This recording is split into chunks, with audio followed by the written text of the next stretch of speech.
Yes, my people, we are live again, and today we have some comedy for you, but we have something very serious for you guys to listen to. We are seeing uh, the Muslims are telling us that Islam is a religion of peace, but what we are seeing here is the opposite. The only reason these Muslims cannot have their way is because of the society that they are living in.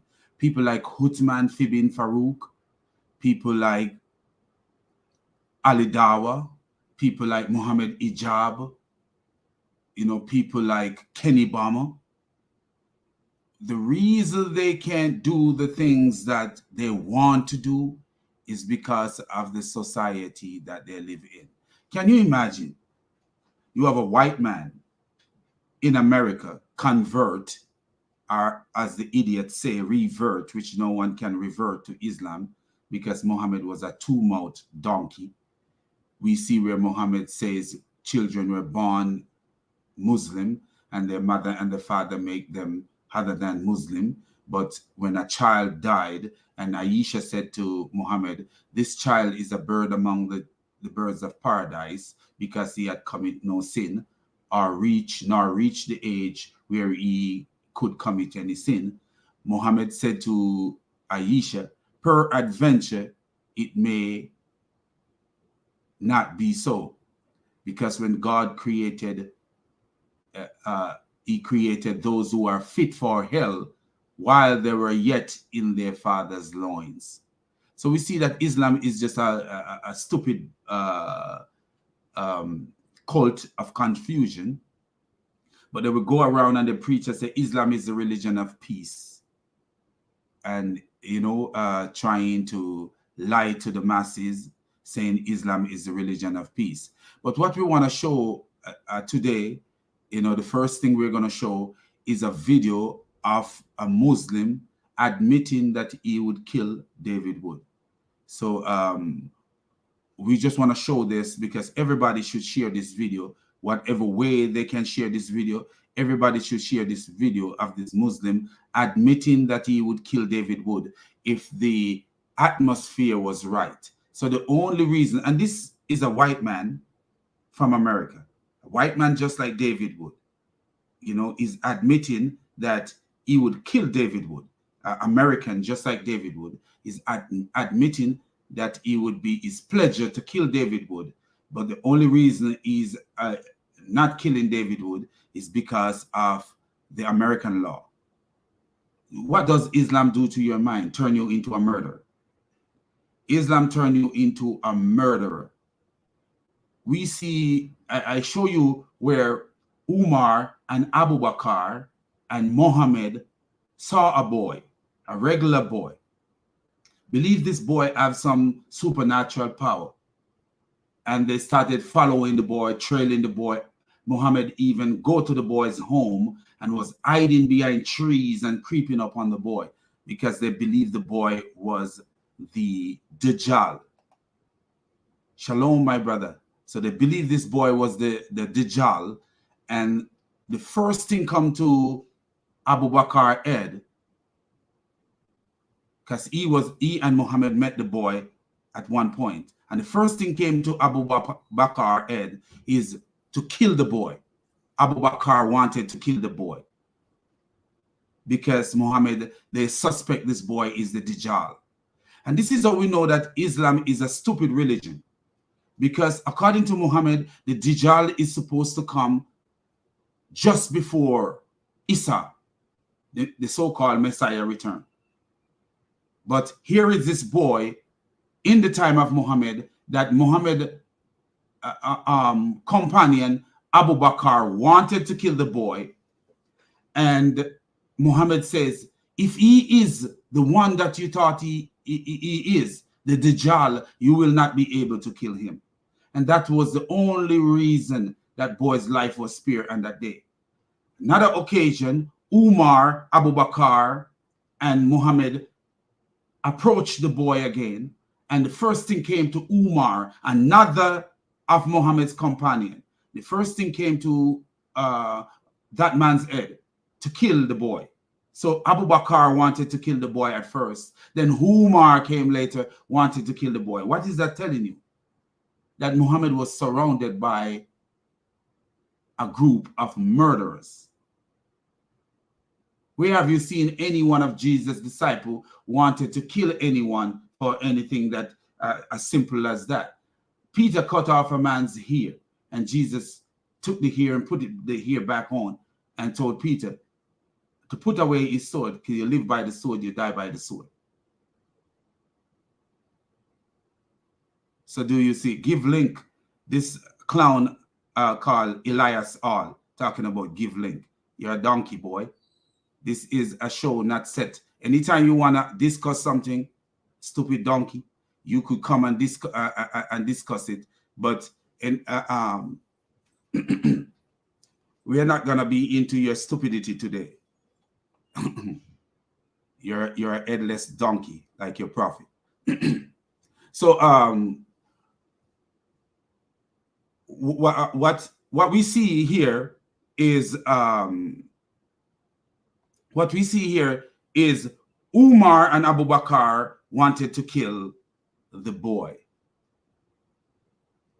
Do you remember yesterday when Uthman asked the question, when we were watching that video of Uthman, he asked the question, why does God kill innocent babies, as if the stupid donkey know the mind of God?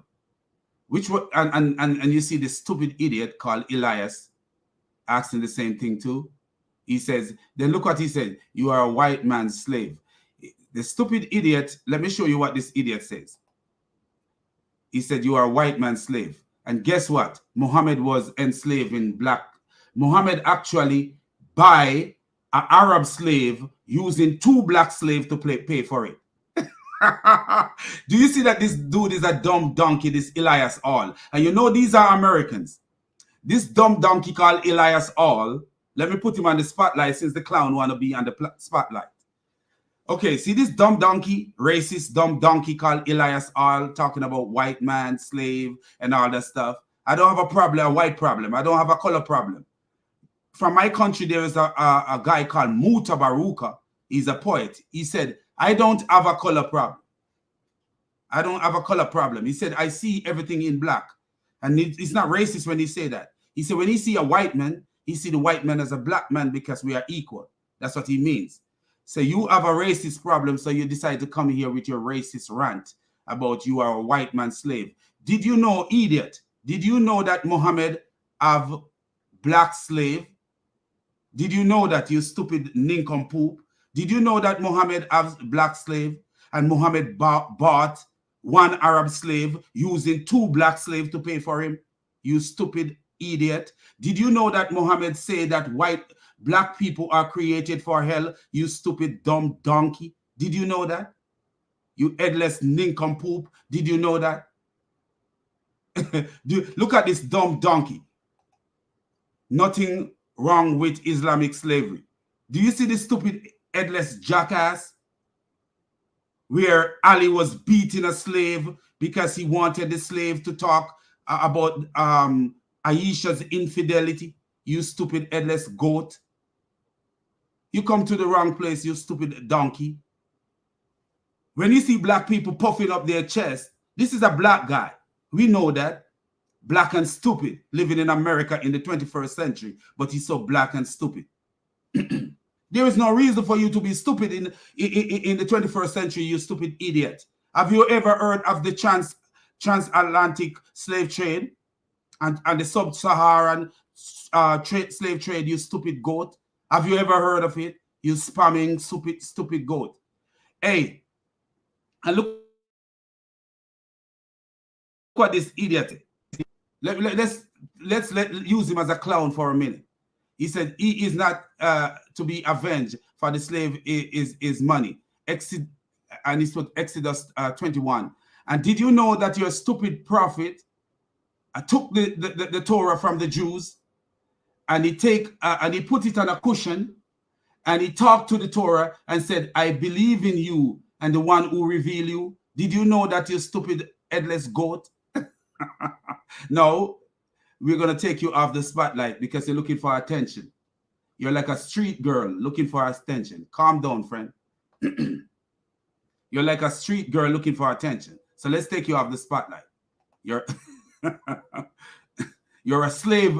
You're a slave to your own self, you foolish donkey. I bet most of you Black Americans, guess what you are?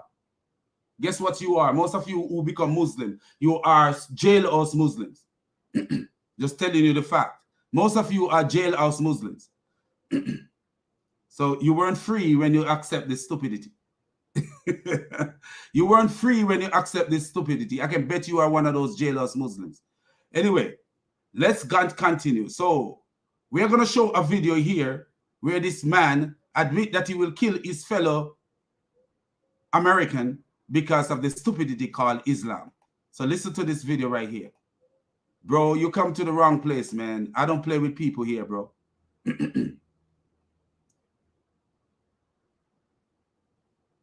Okay, so let's find this video where this idiot admitted that he will kill his fellow American because of... Okay, let me make sure that we put it up front so it's easy to find. You know, I don't like these ranting people, man. Black people need to be wiser in the 21st century. See, he come off ranting about things that he don't know. When his dumb prophet took the book of Exodus and talked to the book, talked to the old Torah and said, I believe in you and he who reveal you, you stupid goat.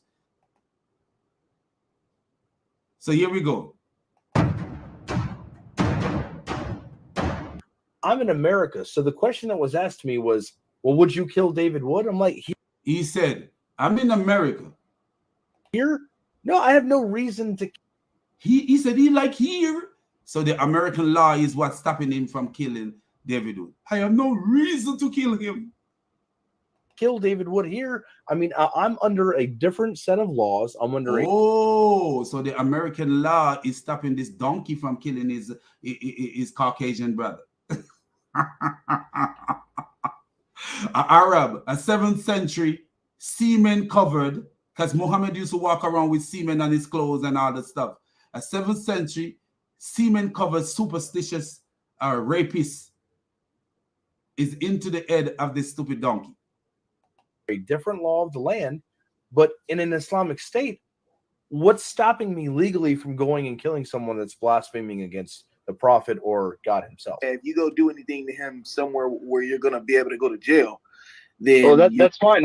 Then I could go to jail with a smile on my face, knowing that I made God happy. Oh wow! He could go to jail. You see this, and you see with the guy Elias All, if that's what his name, Elias All, I'm talking to. I can bet that guy is a jailhouse Muslim. These people love jail, man. I can bet that guy is a jailhouse Muslim, man. Man, I'm telling you, over 90% of these so-called Black Americans who are Muslims are jailhouse Muslims. Jailhouse Muslims. They got they got Islam while they were incarcerated. So that while they make themselves slaves to the system, and then while they were slave to the system, then they make themselves slave to Satan.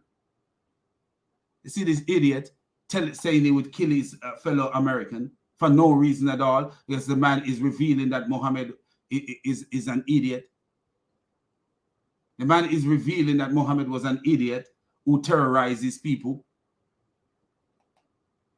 Okay, that's cool. That's cool for you, right? I mean, keep talking. That's great. Hey, this is the guy called God Logic. I think that's him speaking. He said, keep talking. That's great. All you got to do is let these dumb Muslims talk. Let them talk. When I say dumb Muslim, I'm not talking about the regular Muslim. All these people on this platform and saying they're selling Islam. Let them talk. Because the regular Muslim is not dumb. You know, they are just uneducated to what's going on in Islam. You know, Islam is not fit for no civilized world. Because listen to what this donkey is saying. He would kill David Wood if the temperature and the atmosphere was right. he would kill David Wood.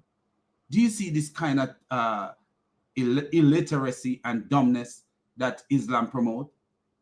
How you will kill your brother, your fellow Caucasian, maybe even from the same, if you maybe look into it, they may be from Scottish or some same lineage somewhere from Europe. But he would kill his brother for what a stupid man who believe that Satan sleep in your nose. And to be real with you, and urinate in your ear. And we're going to see tomorrow, I'll make a video showing you where Satan, according to Muhammad, Satan urinate in Muhammad's own ear.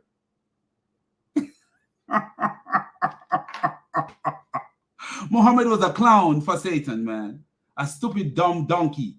Living galloping wild and have no sense. A suicidal idiot. According to Sahih al-Bukhari, volume 9, hadith 111, Muhammad was trying to kill himself several times, trying to jump from mountain. After he claimed he was getting this revelation from this so-called angel that he once believed was Satan, to the point where his wife had to strip herself naked.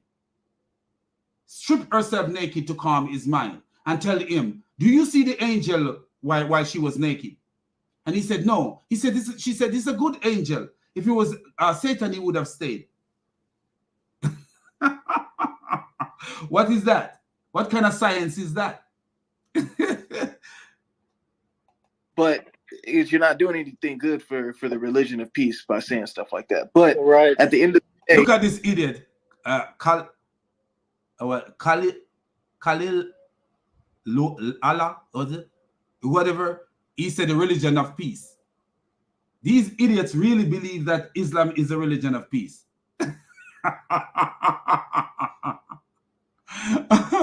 These idiots. See, Uthman Fibin Farouk on my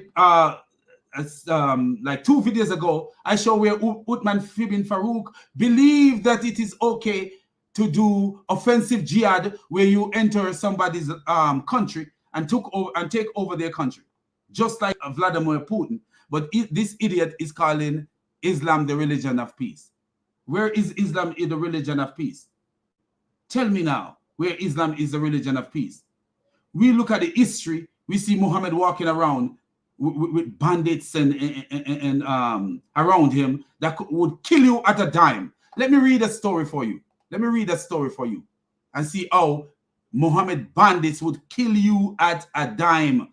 At the drop of a dime, Muhammad bandits will kill you. At the drop of a dime. You just blink too hard.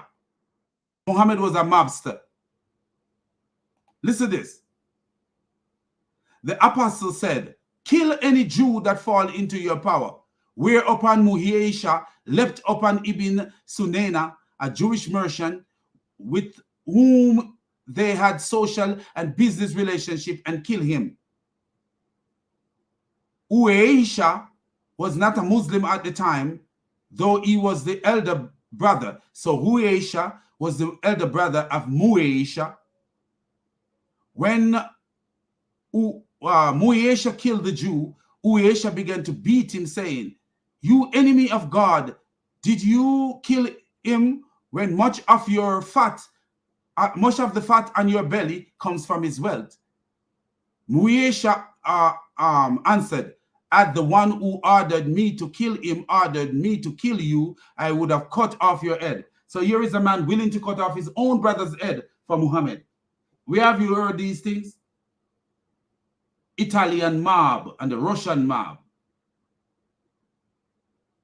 Cleveland, Ohio, and New York City, and Las Vegas.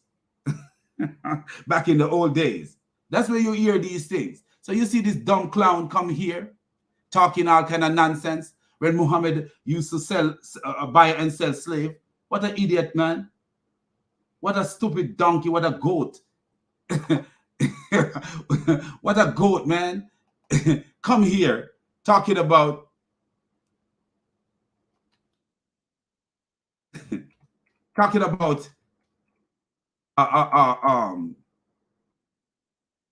me being a slave to the white man. as if Muhammad never enslaved black people. He's such a damn dumb donkey, man. And where he come from? He came to the wrong platform. Stupid goat. What is wrong with him? What is wrong with this guy? Let me read something for his stupid ear so you will know. Because he seems like he wants to be the center of attention. Just like Uthman ibn Farouk is seeking attention, this stupid Elias, whatever his name is, is seeking attention. Come here seeking attention. You come to the wrong place, you stupid goat.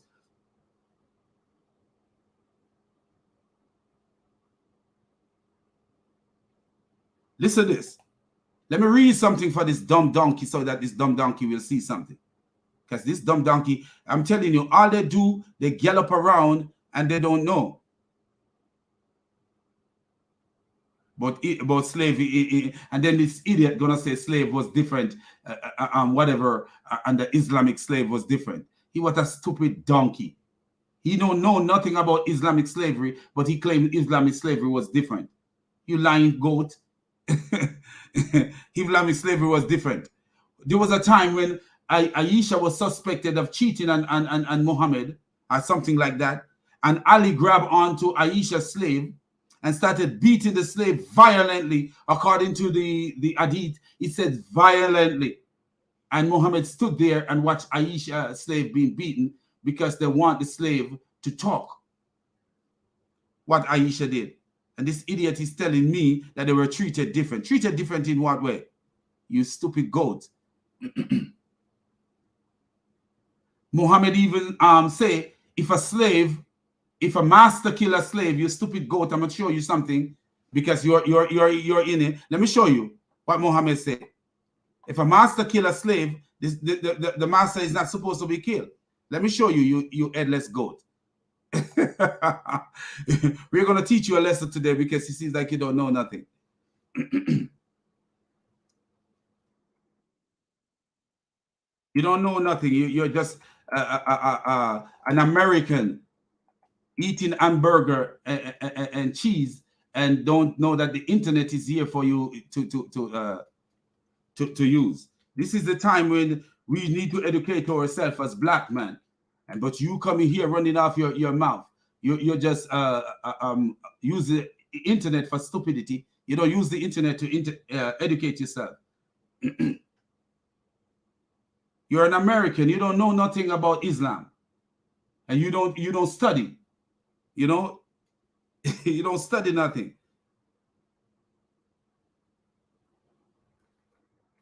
Let me show you something. I'm gonna educate you a bit because since you want to be educated.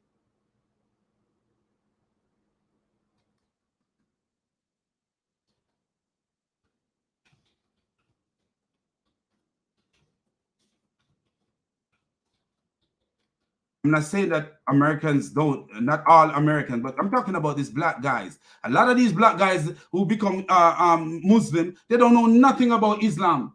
They are uneducated and stupid. Know nothing about Islam. They don't know how Islam got into Africa. A lot of them will tell you, oh, we were Muslim when we came here. But how did you become Muslim? Look into that, you stupid goat.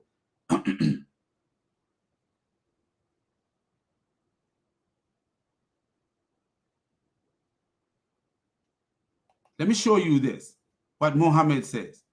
Because this idiot don't know. This idiot don't know. He don't know nothing about his religion. Just talking.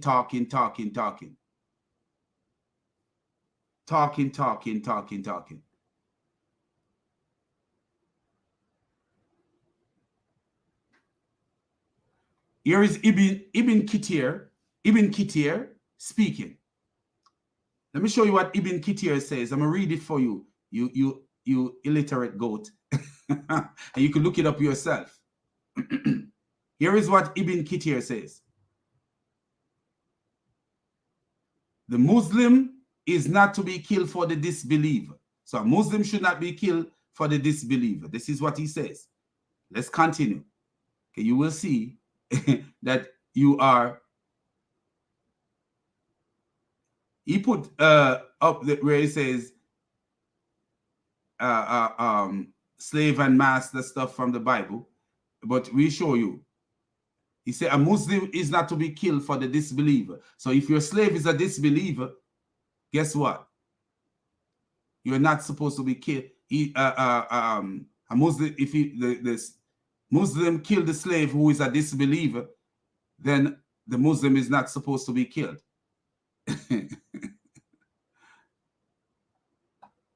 Let me show you again, because you something is wrong with you, bro. Something is definitely wrong with you.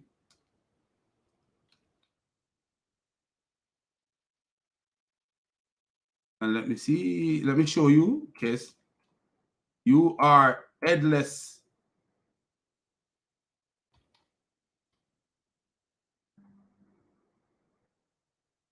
Muhammad, if you look at Surah 2, verse 178, Muhammad say a free man must be killed for a free man, and a slave must be killed for a slave. So a free man should not be killed when a slave is killed. That's what the Quran says. Surah 2, verse 178 says a woman for a woman, a man for a man, a slave for a slave, a free man for a free man. So if a slave is killed, then guess what? If a slave is killed by a free man, that free man is not supposed to be killed for the slave. Let me show you, because I don't think you have too much sense. You just like to gallop.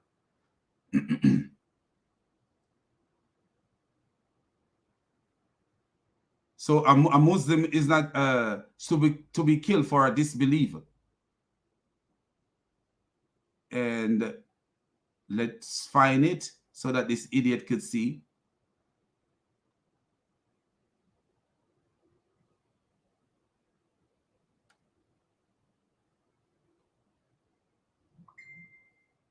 Here it is right here. Jewish, listen what is written right here. Jurists have, however, disagreed concerning the detail of the law. Zakar, or whatever his name, Zakar Mershi, Sherry, reports concerning Umar ibn Ab al-Aziz, all those names, with whom both Malik and al-Safiz agree. A free man may not be killed for a slave, nor a male for a female. This is your Islam. So a free man may not be killed for a slave. So do you see what happened? So if a Muslim kill his slave under this Islamic law, a free man kill a slave, he would not be killed. Are you talking about it different in Islamic slavery? Even now, Islam is enslaving people, you stupid goat.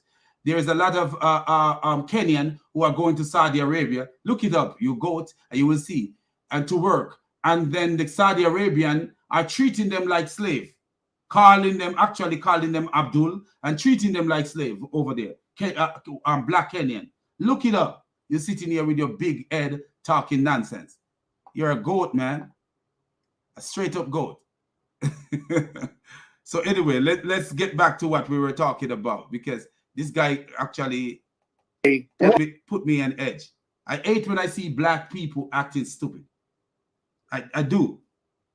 Black people are my people in the sense of our ethnicity in most cases, because I do believe that some black people are Hebrew Israelite. I do believe that. I'm not lying. I do believe that some black people are actually Hebrew Israelites. I'm not saying that all black people are Hebrew Israelites. I would not claim Hebrew Israelite because I could be associated with the Africans, but I do believe that there are black people who are Hebrew Israelites. I do believe that. Not that make them any better than nobody, you know, as some of these stupid so-called Hebrew Israelite is claiming that they're better than the white man and they're better. I don't believe in that stuff. We are all equal under Jesus Christ. That's what I believe. But see, these people like this guy that just came to the ranting on the channel talking about white man, you're the white man's slave, when he didn't even know that Muhammad owned slaves. Muhammad bought an Arab slave using 2 black slaves to pay for him. That's how he devalue you. You're not even equal an Arab slave, but you come running off your stupid mouth. 2 of you equal 1 slave, 1 Arab. 2 of us equal 1 Arab, but you run off your mouth. Oh, I'm a Muslim. You're a Muslim for what? What's your purpose of being a Muslim? You want to act like you're different? And you want to be racist and point your finger at the white man? Is that why you become a Muslim? And it's true. A lot of these people who became Muslim is because they're racist. I'm being real with you. A lot of them, if you notice the first thing, he start talking about the white man, like I see color. I don't have a color problem. You have one. I don't have a color problem. Well, I mean, that's your opinion. You're free to believe that. I think I'm lining up exactly with what the religion teaches. Only the devil's true devotees could profiteer from pain and fear. People like David Wood, I mean, taking a page out of the Quran, Al-Fatiha, and stuffing it in his mouth here in the United States, I would beat his ass for that. Do you see these books? Do you see these goats? What is the Quran but a stupid book where mountains refuse to be Muslims? Surah 33:72. The mountain refused to be Muslims. But according to the same verse, but man took it upon himself because he was foolish and unjust. So the only reason, even the God of Islam is mocking these stupid Muslims. The God of Islam is mocking these stupid Muslims. I'm going to show you why. If you read Surah 33, verse 72, you will see that the God of Islam is mocking these stupid Muslims. I'm going to show you why I say that. Look at this. Surah 33, verse 72. And see if this is not a straight up mocking of these idiots, man. So he says, indeed, we offer the trust. What is the trust?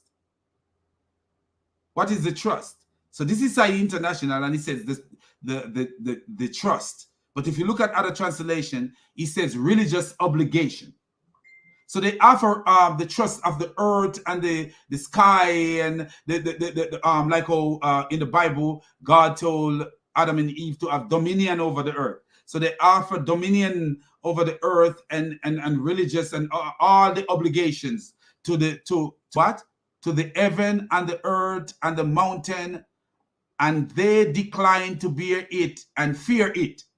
But man undertook it. Bear it. Indeed, he was unjust and ignorant. So the mountain fear to take something from this God. The mountain that have no brain cell, have no brain, fear to take something from this stupid God, this invented God, this poetry God. And because all when you read this, because I used to be a poet, I used to write a lot, you know, poetry and stuff. When you read this stuff, what do you see? A stupid poetry verse. That kind of what are you talking about? You know, it's a stupid poetry verse where a so-called God is saying that why a Unitarian God is speaking in plural all the time, we don't know. But we offer the trust to the heaven, the trust, mean religious obligation, the care of the universe, the care of the earth, all that stuff, to the mountains, take out the earth and the heaven, but to the mountains. And we know the mountain have no brain. And they decline to bear it and fear it. But the mountain decline to bear it and they fear it. The mountain that have no brain decline to follow Allah. Decline to bear Allah's religion. But man undertook it to bear. A man undertook to bear it. Indeed, he was unjust and ignorant. So the only reason that people take Allah's this God's religion is because they were unjust and ignorant. Islam is for goats, man. I'm telling you the truth. And people who don't know better. So that's all I can say right there. I me personally, I would. You know what I'm saying? Would I kill him? Nah. You know what I mean? But over there, they don't play about their religion. Do you hear what I hear? It was on Clubhouse. He said, would I kill him? Nah. But over there, you would kill him. Yeah, and I know exactly what you're talking about. So if you'd like to, I can clear it up. Were you there? Were you listening to it, or did you just hear? Oh, of course. No, yeah, I listened to it after the fact. I couldn't listen to it live because if you're on a stage, I can't come into the room. Gotcha. Yeah. So what I said was in an Islamic country, under Islamic jurisprudence, under Islamic law, there are people that will go out and kill others for speaking against. And that's, so you see this, Islam is for liars. This is not what he says. You guys heard what he said. He said, I would do it. He said, I would do it. But do you see all these Muslims are liars? All these Muslim dawah preachers are liars. Every single one of them. You see how many cases where we find Uthman fibbing Farouk lying, and now here comes an American take up a stupidity on himself that he have to lie about. Do you see how stupid this donkey is? The prophet for speaking against Allah subhanahu wa ta'ala. There are things like that. Nothing would be stopping me from doing that in an Islamic state. I'm in America. So the question that was asked to me was, well, would you kill David Wood? I'm like, here? No, I have no reason to kill David Wood here. I mean, I'm under a different set of laws. I'm under a different. So the only thing is stopping this idiot from killing David Wood is the fear of going to jail. I could show you where this one of these so-called black Muslim from America came to comment on one of my videos, and guess what he commenting about? Homosexuality. Calling, you come and the first thing coming into your head is homosexuality. And I know for a fact that he's a jailhouse convert, because his brother told me that he's a jailhouse convert. And I know for a fact that he's a jailhouse convert. And the first thing come to his mind, homosexuality. Why? I need to know why. Why a jailhouse convert come talking about homosexuality? Fishermen love to talk about fish. Fishermen love to talk about fish. So why is this guy talking about homosexuality on a channel that is revealing how stupid and lying his brother is? Instead of defending the lies, I try to defend his brother. He can't defend lie. Try to soften my blow on his brother, my revelation on his brother. Guess what he decided to do? I'm a man, but he's talking about my husband. I'm a man with a wife, but this idiot come talking about my husband. Because what? Satan sleep in the head of these stupid donkeys, man. Let me show you what Muhammad say about these stupid donkeys. Let me show you what Muhammad say about these donkeys. Here is Muhammad speaking. Where have you ever heard this in Christianity or any religion before? Narrated Abu Hurairah, the apostle of Allah, said, when any of you awakes up from sleep and perform ablution. Who perform ablution? The Muslim. He must clean his nose 3 times, For the devil spend the night in the interior of his nose. Sahih Muslim, book 2, number 46, number 4, 62. So Muhammad invites Satan to sleep in these idiots' nose. And the first thing they were like a hotel. So it's like a Sandals Royal Caribbean in Jamaica.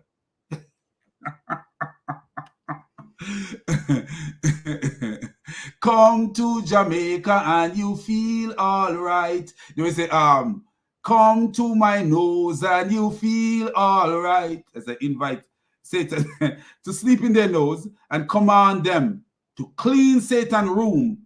Because they have to clean the room, they have to blow their nose, clean their nose, and he must clean his nose 3 times. 3 times before he prayed to the stupid God that Satan gave him. And why we know that Satan gave him the God? Or how we know that Satan gave him the God? Because Muhammad initially believed that the creature who meet him in the cave was Satan, to the point where he ran home to his wife screaming, cover me, cover me, cover me. And his wife said, oh, God will never let this happen to you. How do you know that? How do you come to this conclusion that God will never let that happen to you? So, and then the wife stripped off her clothes. Then later, after getting revelation, this man is trying to kill himself several times. And this is what these idiots want to sell to us. This is what these idiots want to sell to us. And this is what this idiot would take and kill his brother, his fellow American. Different law of the land, but in an Islamic state, what's stopping me legally from going and killing someone that's blaspheming against the Prophet or God himself? Blaspheming. Where you ever heard someone blaspheme against a man? See, these idiots are worshiping Muhammad. Where have you ever heard someone blaspheming against a regular man? We understand why we see blasphemy against the Son in the Bible, because we know who the Son is. The Son is the Logos, and the Logos was God, and the Logos became man, so you could blaspheme against. But where have you ever heard anything written that you could blaspheme against a man? To the point where you are killed for blaspheming against a man. Where have you ever heard that stupidity before? The worship of Muhammad. How we love him more than we love our parents. We love him more than we love this. We love him more than we love that. Where you see Moses write, love me more than you love your parents. Only the Messiah, you see, say that. Why? Because the Messiah is the Logos, and the Logos was God, and the Logos became a man. And we see that's why the Messiah could speak these languages and tell you, if you love me less than your parent, you're not worthy of being my disciple. Why? Because he is God. And that's why he could speak that language. But where should you see Moses, David, Elijah, Elias, all these prophets in there, Jeremiah, Daniel, all of them, Obadiah, all of them, Micah, Malachi. Where have you ever seen any of the prophets says if you should love them more than you love your parents? Where have you ever seen that?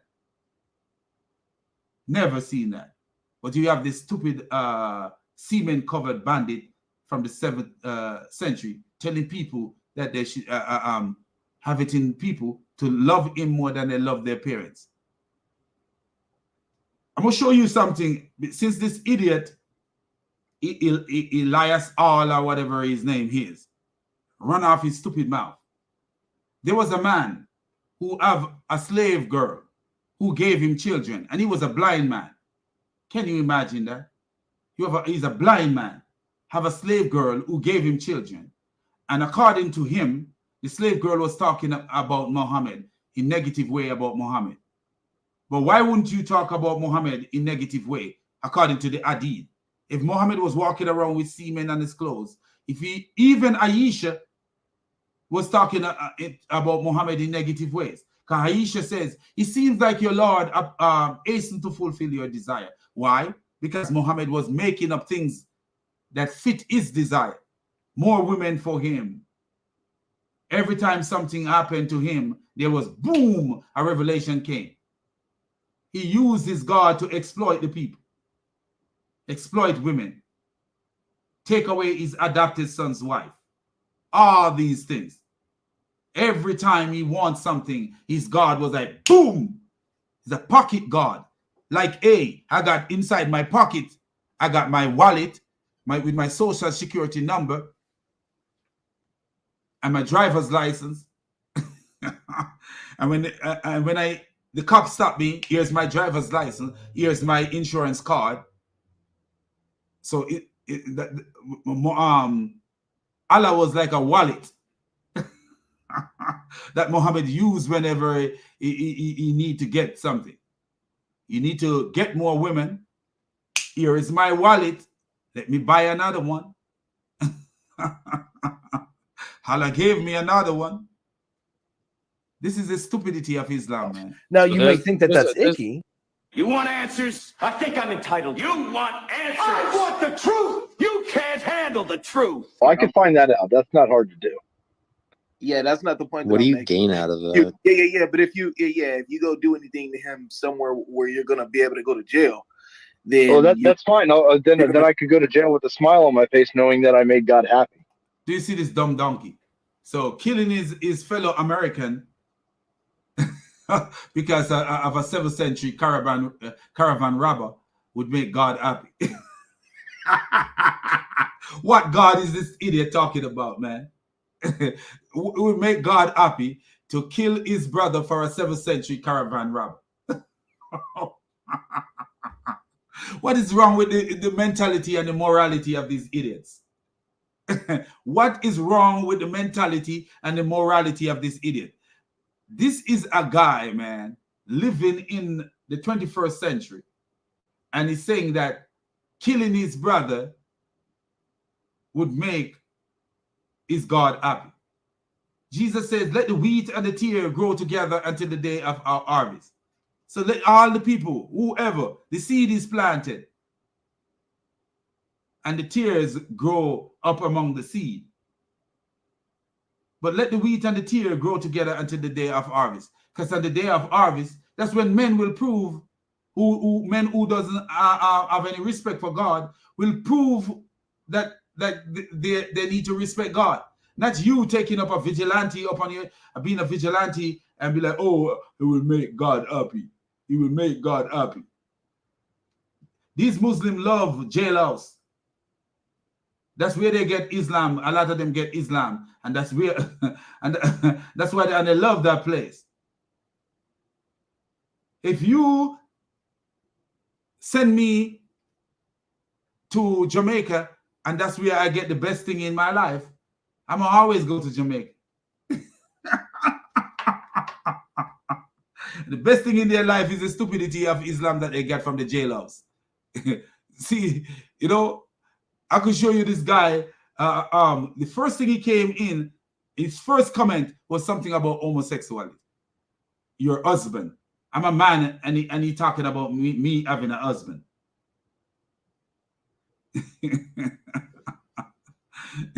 Me having a husband. What makes your mind go to the places that your mind is going?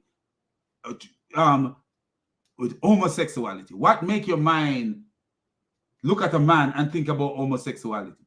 Because it's in you to think about homosexuality. There's something wrong with you to think about homosexuality when you're looking at a man and a man give you no hint that he's homosexual, but you're looking at him and thinking about homosexuality. What is that telling you? That there is something embedded in you that love homosexuality. That love homosexuality. And then this clown come here today and something embedded in him that have a hatred for the white man. That he gonna be like, oh, you're a white man slave. I'm a slave to no one. Donkey. I'm slave to no one at all. No one at all. According to the Hadith, Muhammad was a white man. Literally. Read these Hadith and you will see that Muhammad was a white man. This idiot don't even read the Hadith. I could read 5, 6, 7 hadith right now that shows that Muhammad was a white man. A matter of fact, let's go there.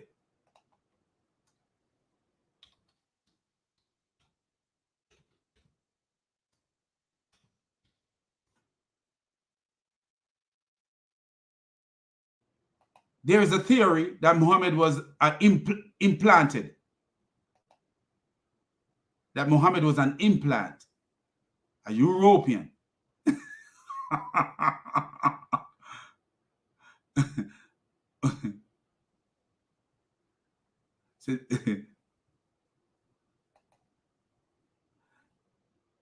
So this guy of this thing said, Prophet Muhammad and the skin color ethic. I don't think that's going to tell too much about Prophet Muhammad. Let me see. I got to put white armpit.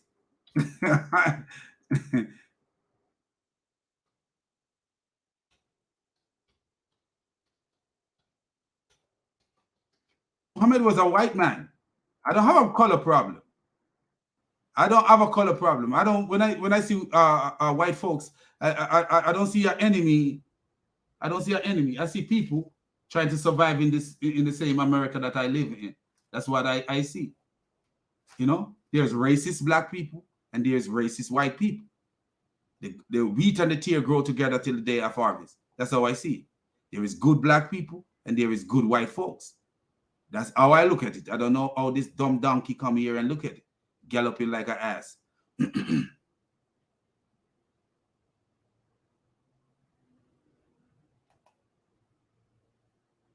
So, Muhammad, according to the hadith, Muhammad have white cheeks. Listen to this. Narrated Anas bin Malik. While we were sitting with the Prophet in the mosque, a man came riding a camel. He made his camel kneel down in the mosque. Wow. So the camel ride into the mosque. I hope you have a bag to capture the poop and the stool. Tied its foreleg and then said, "Who amongst you is Muhammad?" At that time, the Prophet was sitting amongst us, his companion, leaning on his arm.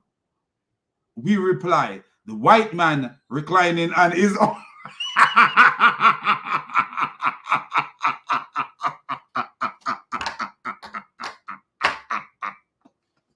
Wow. This guy ate white people so much, and his prophet was a white man. Oh, wow. Man, bro, you need to get a life, man. You need to get a life. There is another one. Ibn Buhayna, when the prophet prayed, he used to separate his arms from his body so widely that the whiteness of his armpit was visible. The only way your prophet is not white, you Egyptian she-goat, is if he's polka dot.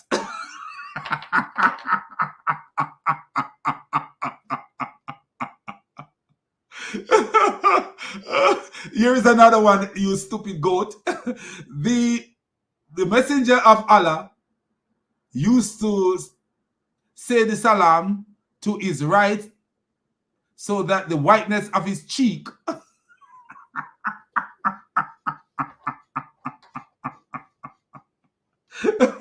bro, listen to me, man. God will reveal you, you fool. God will reveal you. You come here with your hatred for white people, calling me a white man slave. But God will reveal you, you stupid goat. And God is revealing you. What problem do you have with white folks? I don't have a problem. All my neighbors are white, except one. I don't have a problem with white folks. No, I don't. I don't have a problem with black folks, and I don't have a problem with white folks. No, I have a problem with idiots, whether you're white or black. I don't care. I don't discriminate. What an idiot, man. So he come here running off his stupid goat mouth. And at the end of the day, here is revelation that his prophet was white. And let's show him where his prophet sells slaves. So this idiot, to shut up this idiot, man. he actually come here like a clown and turn the show into his show.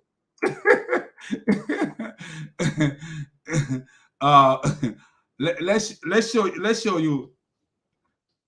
You are an idiot. You need milk. Give him some milk. This idiot need breast milk, man. His mother, I don't know where was his mother, because he don't act like he get breast milk. If you get breast milk, you think better than that.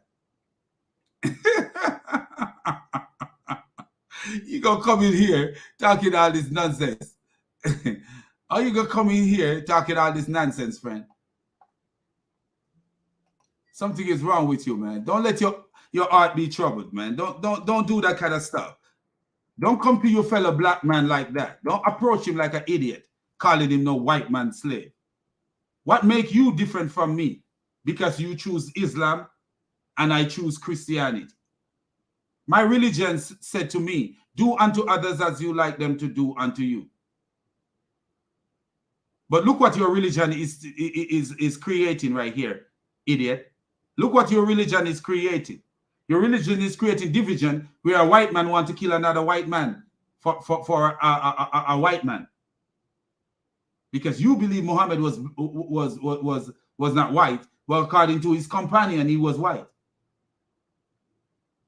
But what does it, is the color of Muhammad relevant? No. Why am I showing you that Muhammad was white? Because you come here talking about I'm a white man slave. So you're a black man. You're called Abdul.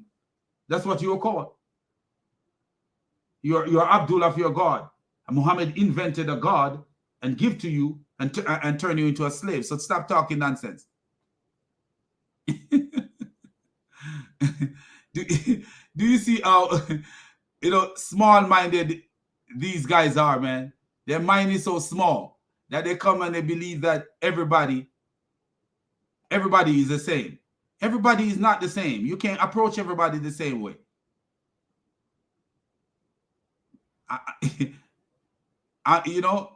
You can't approach everybody the same way. Not everybody gonna take your bull crap, bro.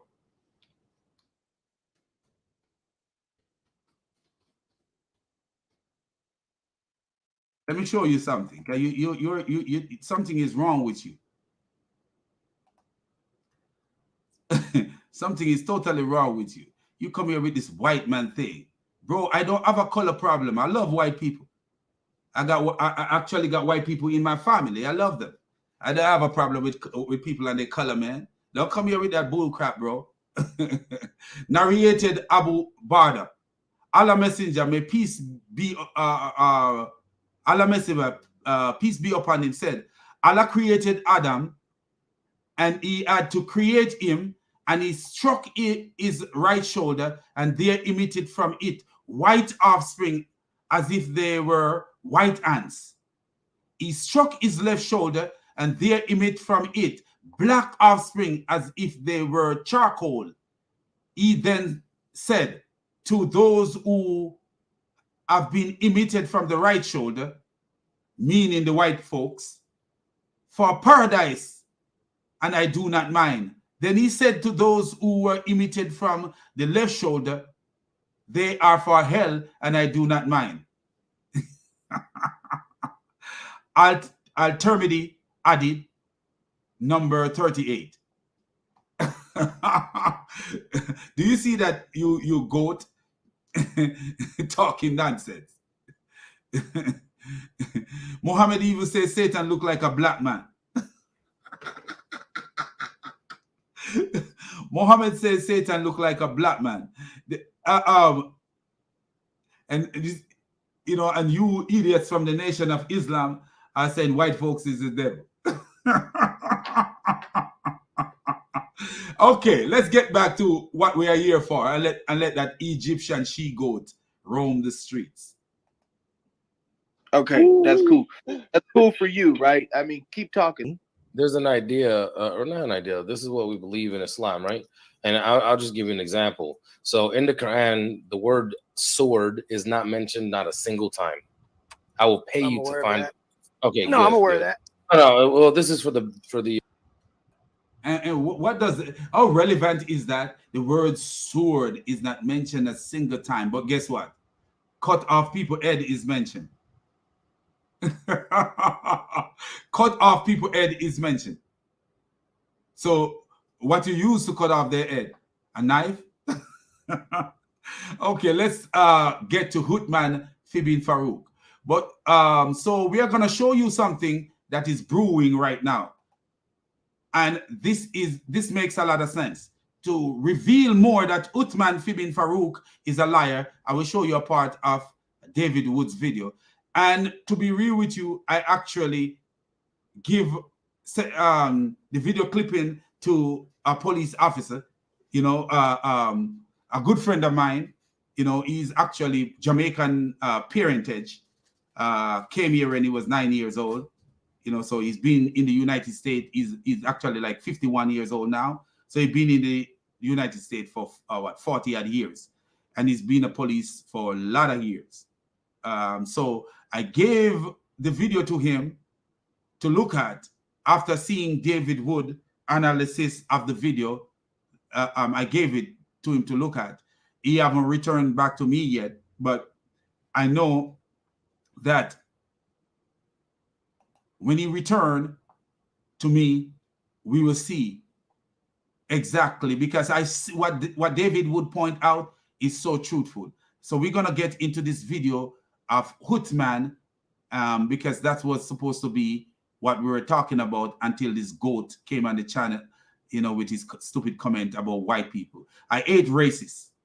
You know, when I say hate them, I don't mean that I hate them like, oh, I want to kill them type of stuff. No. I have a lesser love for a racist person. I don't like racist people. You know, I have a lesser love for them. I want to see them prosper and everything and all that stuff, you know, and I pray for them, but I don't like a racist person. I don't. Because what? Racism is one of the worst things, man. That racism is one of the worst things. You never come with that ism to people, you know, because we are people. We are people and we get along. We need to work to get along, work to live. Not everybody is going to achieve that optimal place where we work together and live like brothers and sisters and forget about color. I used to go to the soccer field. And at the soccer field, we have people from all nationality. And at the end of the game, we would people go into the back of the cars and stuff, and food is brought out, grill is brought out, and people and we cook and we laugh about stuff and tell the difference between our countries and stuff. People from all over. There was Muslim, there was everybody there, and we have no problem with this stuff. We don't. Because I don't have a problem with a Muslim, you know. The problem I have is these people, these so-called Dawah preachers. I don't have a problem with a Muslim. The only problem I have with a Muslim is for, you know, them to see that their religion is a fake. But a regular Muslim, I would never approach in no negative way. I was talking to a regular Muslim the other night, and when I revealed something to him, he threatened to come to my job. He said, I know where you work. I said, what's wrong with this guy? But anyway, let's get into this video and we will show you something. Anybody who know anything about forensic, I'm Jamaican, so I might be pronouncing the word not right. Forensic, if that's, you know. Blood splat. There is a part of forensic that is called blood splatter, where they analyze how blood is splattered. They could tell from that from where the bullet came from where this come from where that come from where this. They could tell us so much from blood splatter. They could tell a whole story. If you're a good detective, you could walk to a murder scene and tell a whole story by looking at blood splatter, the way blood is splattered. Look at this. So this is the picture of Sheikh Uthman, the picture that circulated on Twitter. I just want to say something here. When David Wood was with the apostate prophet and analyzed the so-called stabbing of Uthman ibn Farouk, I noticed David Wood was a little bit more passive, and I didn't like that. Because when a man is known to be a liar, you don't believe nothing he says. If he known to be a liar, a purposeful liar, people can make mistakes. People can make mistakes. You know, like for example, if I say John was there. John was there, you see the whole thing. But the person's name wasn't John, the person's name was David. You know, because I forget that the name was not John, it was David. That's a mistake. And later I could say, I made a mistake. The name of the person that was there was David, not John. I make a mistake with his name because you're not familiar with the name. So you ask somebody and say, hey, what's your name, man? And they say, hey, my name is Jack. And say, you say, oh, something happened. I say, hey, this guy called John was there. That's a mistake. Because you forget the name and you said Jack instead of John instead of Jack. You know, but when you notoriously telling lies to cover lies, then you are a liar and should not be believed until you see the evidence showing that, yes, this time he's speaking the truth, because there is a story of the boy who cried wolf. And we as Christian need not to fall into the trap of the boy who cried wolf. We need to look each time he cried. But we need to look to see if there's a wolf. And David, when he was with apostate prophet, he was a little bit taking the side of Uthman ibn Farouk, which he shouldn't have done. But now, actually in this video, he admitted that when apostate prophet was leaning towards believing this guy too much. Showing that he had been stabbed. And, you know, if you're looking far away, it looks like a stabbing. But if you've used fake blood tends to look real on clothes. But once it's been smeared on skin, it doesn't darken the way normal blood does. But I want to say something right here. Uthman said he was stabbed, but Uthman also said he tried to stab me. Watch the video yourself. Uthman says he tried to stab me, and then here he was stabbed. And if you notice Uthman, when he's in his ranting mode, he says some stupid stuff. Some stupid stuff. I'm going to show you a video from my brother who have a channel called The Great Commission. I'm going to show you a clip of Uthman speaking. And notice something that Uthman says in that very clip. Blood darkens when it's oxygenated and it's spread on your skin. It should be pretty dark. Blood turns, almost brownish when it's. And that's true. After I'm a nurse and I know these things. People fall and hit their head and a lot of blood.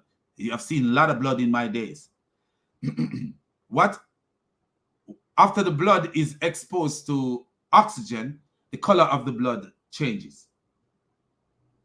The color of the blood changes. It started getting like a dark burgundy, close to brown color after a while. But what David is saying right here, after the attack, this is. So, but what the problem that I see here is Uthman was standing when he got stabbed, or whatever. Uthman was standing. But notice where, when Uthman showed the video, Uthman is showing lower down in this area that he got stabbed in the lower abdominal region. But what is the blood doing up into the upper abdominal quadrants? What is it doing up here? Blood goes with gravity. You have to have a you have to hit a very big artery for blood to be squirting upward in an upward way. The reason is because of the pump, the heart pumping and the flow of blood would have blood gushing out like that. If you, and he said he go to the what do you call it? He went to the what do you call those thing, man? I've been there before. I don't know why I don't remember. He went to the urgent care. If you have a real wound that is gushing out and it's a big artery, you're not going to no urgent care. 911 is taking you to the hospital. The urgent care can't help you. Because urgent care is for things, not emergency things. Urgent care is like, oh, I'm having a cold, or I feel a fever, or I got a little cut on my arm, you know, that they could go and band-aid and stuff like that. But a stab wound that have blood all the way up to your upper abdominal quadrants, you would not be going to an urgent care. You're going to be going to the hospital, and the best one, the closest are the best one, because you'll be bleeding out. But not only that, we see the most damning evidence that this is staged. When it's on skin and been fully oxygenated and so on. So does not look real to me, but look when we zoom in. Okay. Right here. What do you see right here? What do you see right here that doesn't look nice? It doesn't look right. Do you see these blood splatters? You see this blood splatter all the way out here? What is the splatter of blood doing out here if it's not coming from external? What is splatter of blood doing all the way up here, out here, if it's not coming from external? Where have you seen a person get an internal wound that have external splatter? Where you see these splatter right here, all these splatter is showing you that this so-called blood came from the outside, and it possibly could be blood. But whose blood? Whose blood? Halal blood? A camel blood? A sheep blood? A goat blood? A cow's blood? Whose blood is this if it's real blood?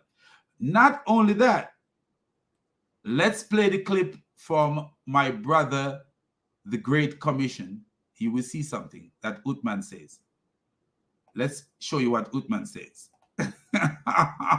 Uthman is a liar, man. So let's show you what Uthman says right here.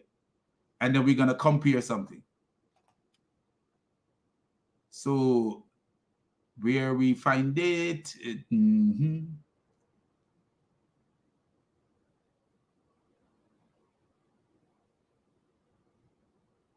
okay, let me find it here.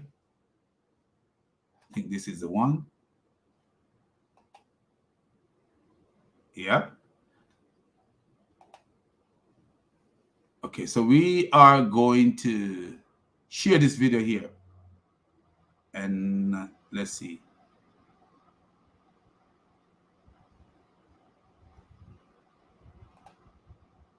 Okay, so my brother have his channel and subscribe to his channel, you know, whoever want to subscribe, The Great Commission, and you will see something that Uthman says. Listen to this. Outside, but is the inside, is your heart holy? Thank Allah subhanahu wa ta'ala for giving me the opportunity to serve his deen, and Allahumma razaqna shahada. We're not afraid of anybody. Secondly, for all my brothers and sisters in Islam, with all your messages and dua, I am appreciative. I'm not deserving, but I appreciate it. Thirdly, for the haters, we're not going to respond to your ignorance with ignorance. We're going to respond with wisdom.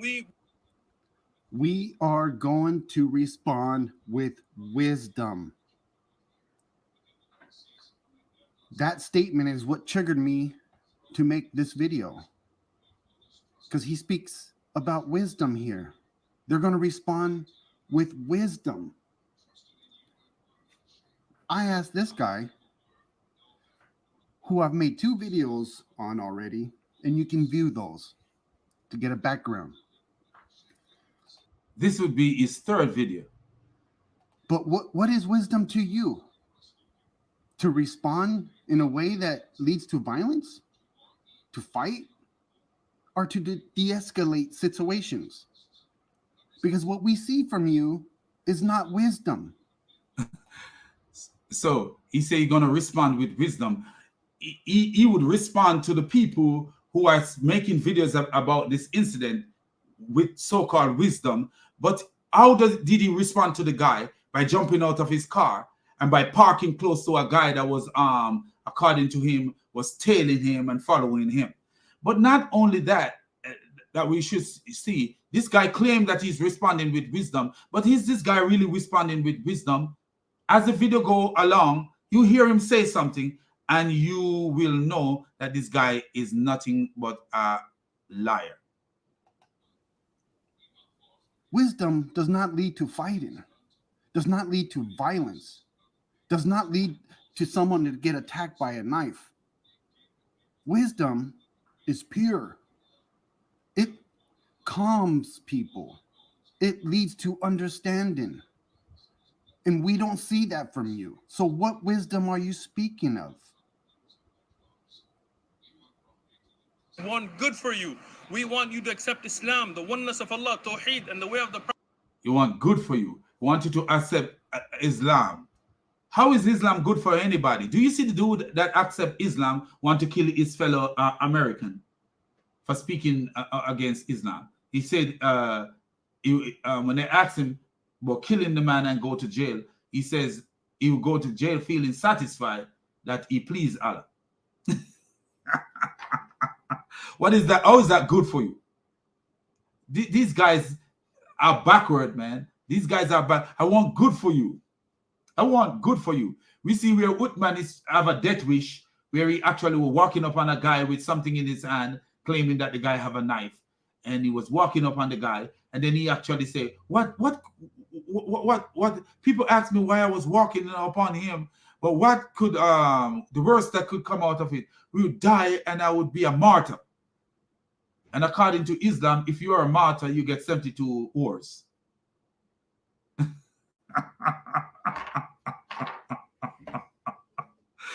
Uthman wants 72 wars, man. But listen to this. Prophet ﷺ, be a member of this ummah, accept Islam for your own salvation. Man, accept this stupidity for your own salvation.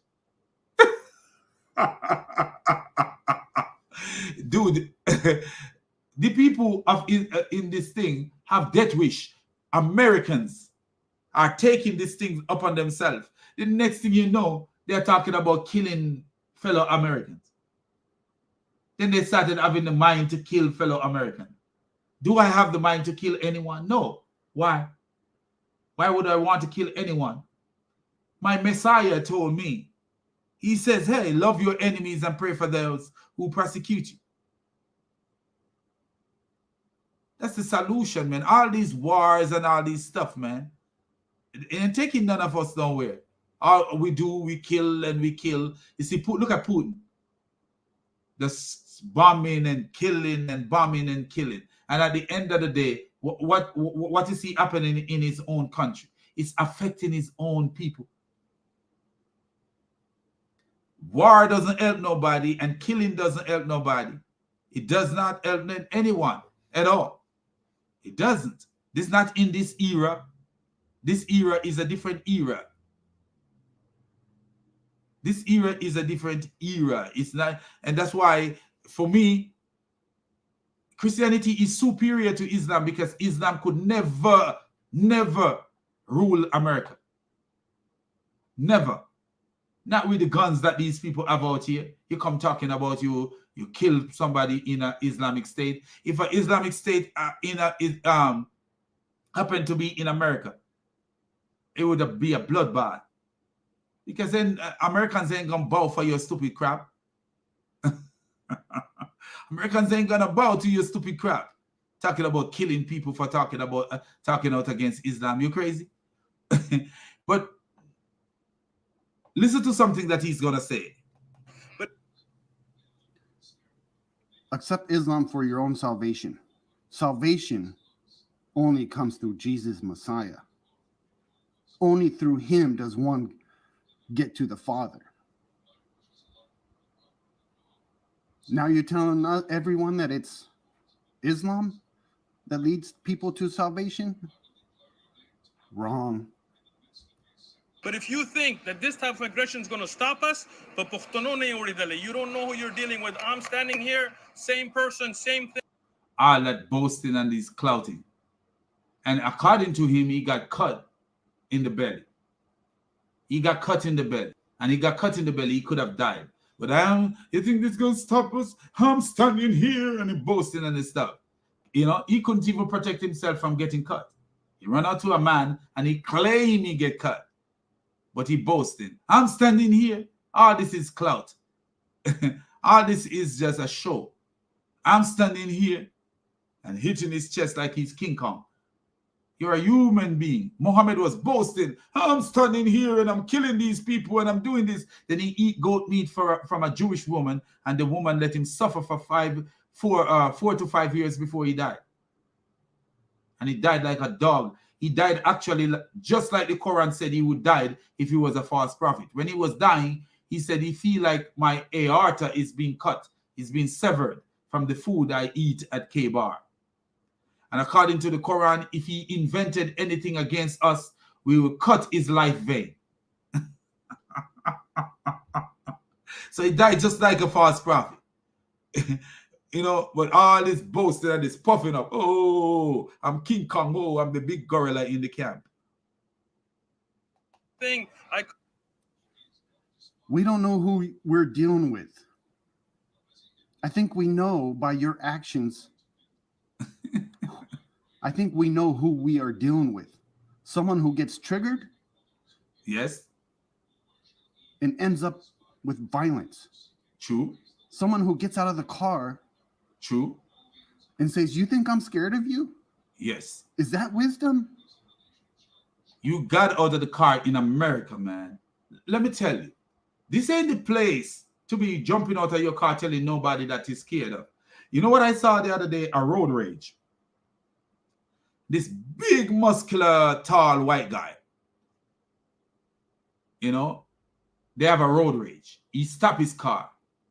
He walked up to the Hispanic-looking car because the guy was driving a sport car. Like he was going to do the guy something. Fist all balled up.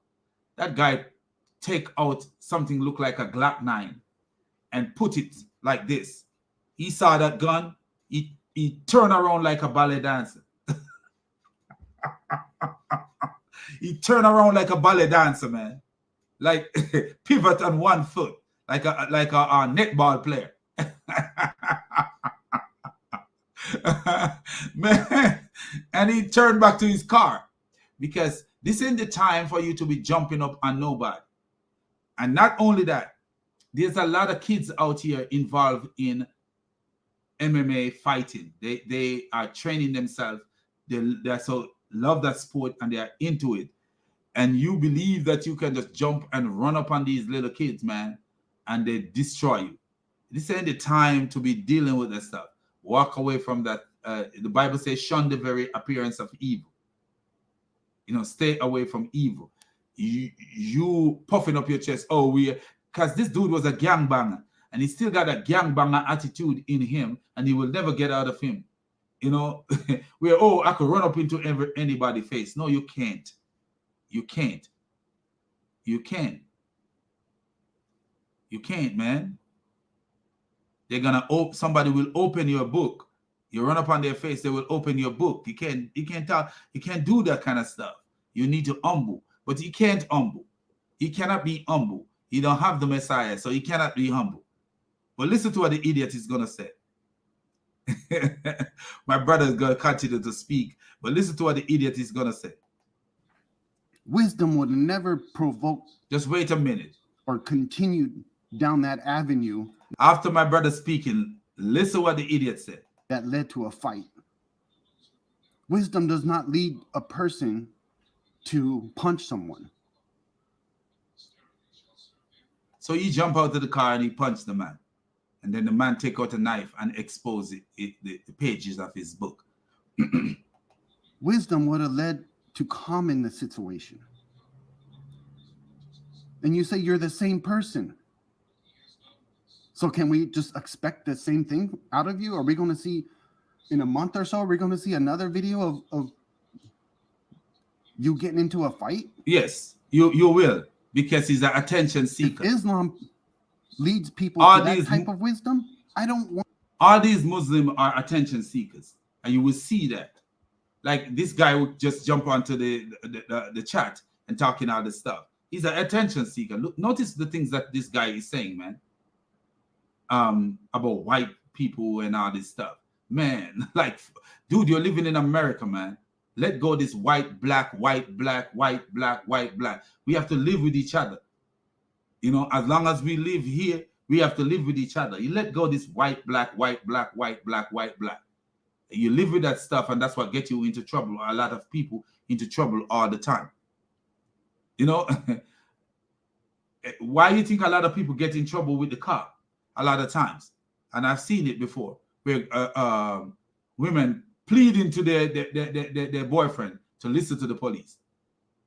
Listen to him, listen to him, listen to him, because you got that white, black, cop, black, white stuff in your mind. I don't know that, hey, the more you humble yourself, is the better your life is. The more you humble yourself out here when you're on the street, is the better your life is. Why? Because if the cops stop me, I'm putting in my hand in a safe place from the get-go. And he walk up to the car. When he say, show me your driver's license, I'm repeating something. I'm telling him like what I'm gonna do. I said I'm gonna get to my pocket for my wallet for my driver's license. When he says, show me your insurance. If it's, I have a card now, but back then I never used to have a card. I have a paper in glove compound. I would tell him exactly what I'm doing, you know, let him know what I'm doing, you know, and identify myself in a way like, hey, I'm a nurse, you know, because I want to live. I want to go home. I don't have a death wish. I'm letting him know like, hey, it's, sir, I'm a nurse. I'm coming from the job, because most of the time that's when I drive. I'm driving, or you know, I'm a nurse. I'm coming from the gym. Let them know who you are. Like, hey, you know, I'm coming from the gym, and that's why there's a poem called the Banana Man. Poem is a Jamaican poem called the Banana Man. You know, I believe that people should be of some value to their nation. People should be of some value to their nation. Every one of us, whether you work as a store clerk, or you work at the gas station, or you work at the fast food place, or you're a police officer, nurse, doctor, whatever you are, we all have value to our nation, because every one of these things that we are doing is helping the nation move. Every one of these things. You're a janitor, you're helping the nation move. And that's why I said be out of some value to your nation. So when you open your mouth, you know, things come from your mouth. A lot of these cats out here don't even want to work. Even this idiot that came on the channel, I'm not saying that he don't have a job, but a lot of these cats have been in the ghetto. When I just came here, I came in the ghetto here. A lot of these cats don't want to work. They don't. They don't want to work. And some of them put themselves in situations where they cannot work because they end up with felonies and stuff. They can't work. A lot of these cats don't want to work. So at the end of the day, they can't even use certain things as their defense. they can't. You know, because I'm so quick. You know, a police stopped me because I've been rushing to work before got stopped. Police stopped me. The first thing I came out of my mouth as he said, "Sir, you know you did this?" I said, "Yes, sir." I said, "I'm a nurse. I'm just trying to get to work. I have these people to take care of." And I'm telling you, I've got off.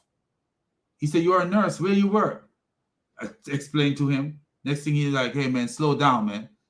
And I'm gone on my way. I slowed down and I'm gone. But be of some value to your nation. That's what I can tell these people, man. Want it. And neither should anyone else. This world has enough hate. If you want wisdom, I give you the Torah. Call out the princess. I call out everybody. Come. I call out the princess. You see, clouting. You know who he calling the princess? Christian Prince. Clouting. It's like he's a rap artist, you know? And back in the days, you have, you know, because I used to listen to the clout and the craziness. You have one rap artist fighting against the other rap artist. I don't listen to rap music. I don't listen to this kind of music no more. But back in the days when I was younger, I was into reggae music. I used to listen to that stupidity. And I remember what his name? You have what's the guy name? The guy with the HIV that died from HIV. I don't even remember their name now. But that's how much I don't care about that stuff. But he fighting against they got into it with Dr. Dre, got into it. I can't remember what the name of that guy was, but he got into it with Dr. Dre. That person got into it with this. You know, this is what this guy is like. This is like entertainment for him. Come out and stand and debate if you can, and if you can. So he's calling Christian Prince to come out and debate if he can. This guy have nothing. You don't want to see Christian Prince. You see Ali Dawah, Christian Prince turned Ali Dawah and Mohammed Ijab into two whispering donkeys. He said, come out and debate, come out. Clouting. That's what he's doing, using this video to clout. Come out and debate, come out and debate. And this idiot can't even debate me.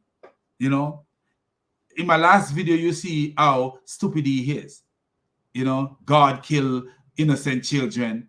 He start talking about God killing innocent children as if the Quran doesn't show that God kill innocent children.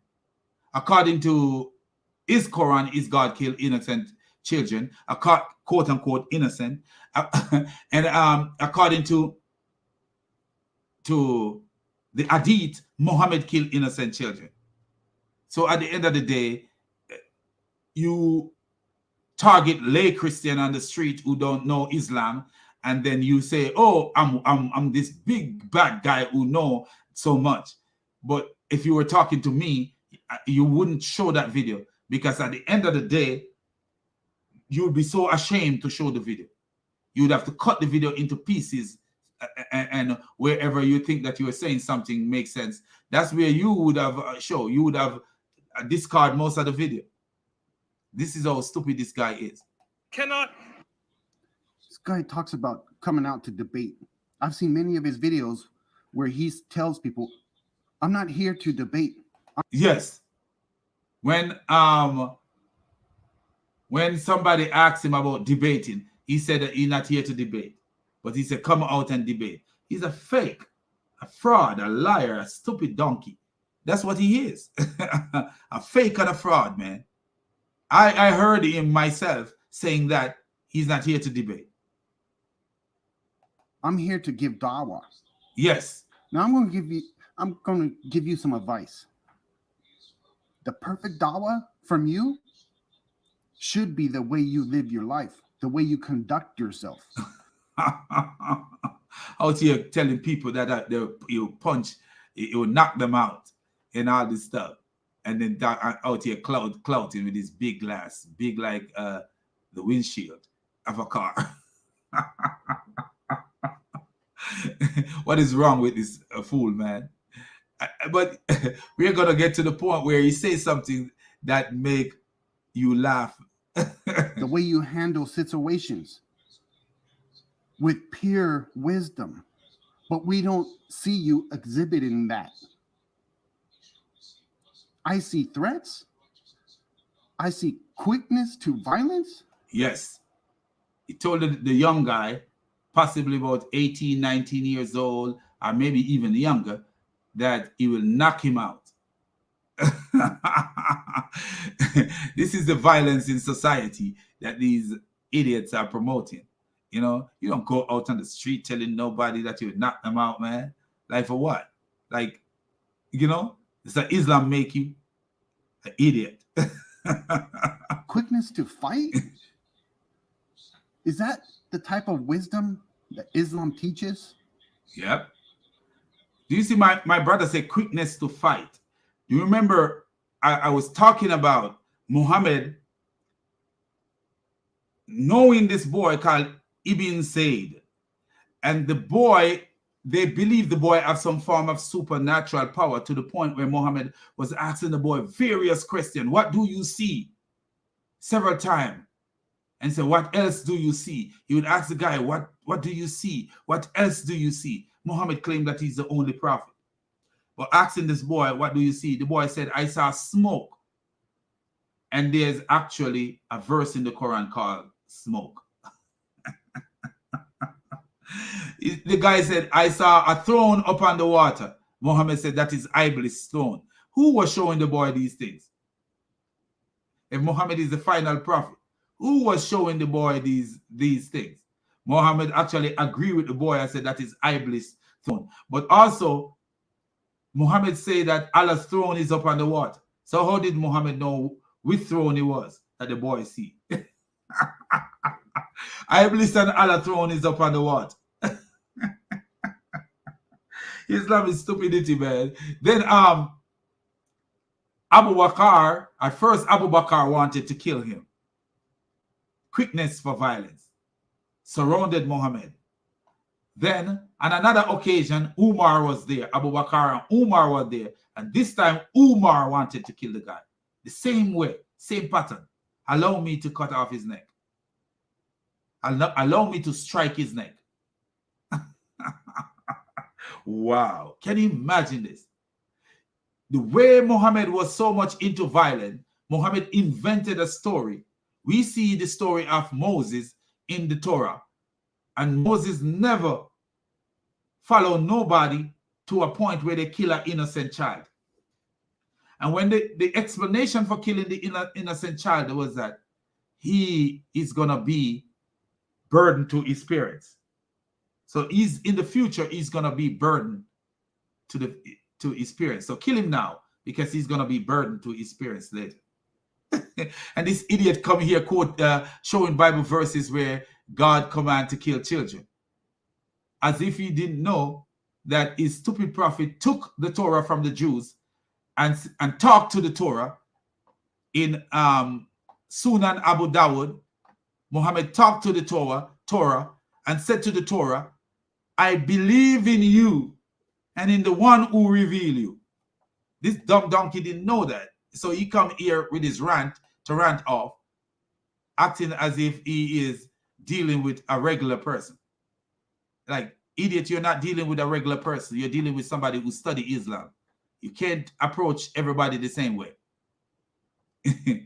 And that's what the idiot didn't know. Like, you know, you can't approach.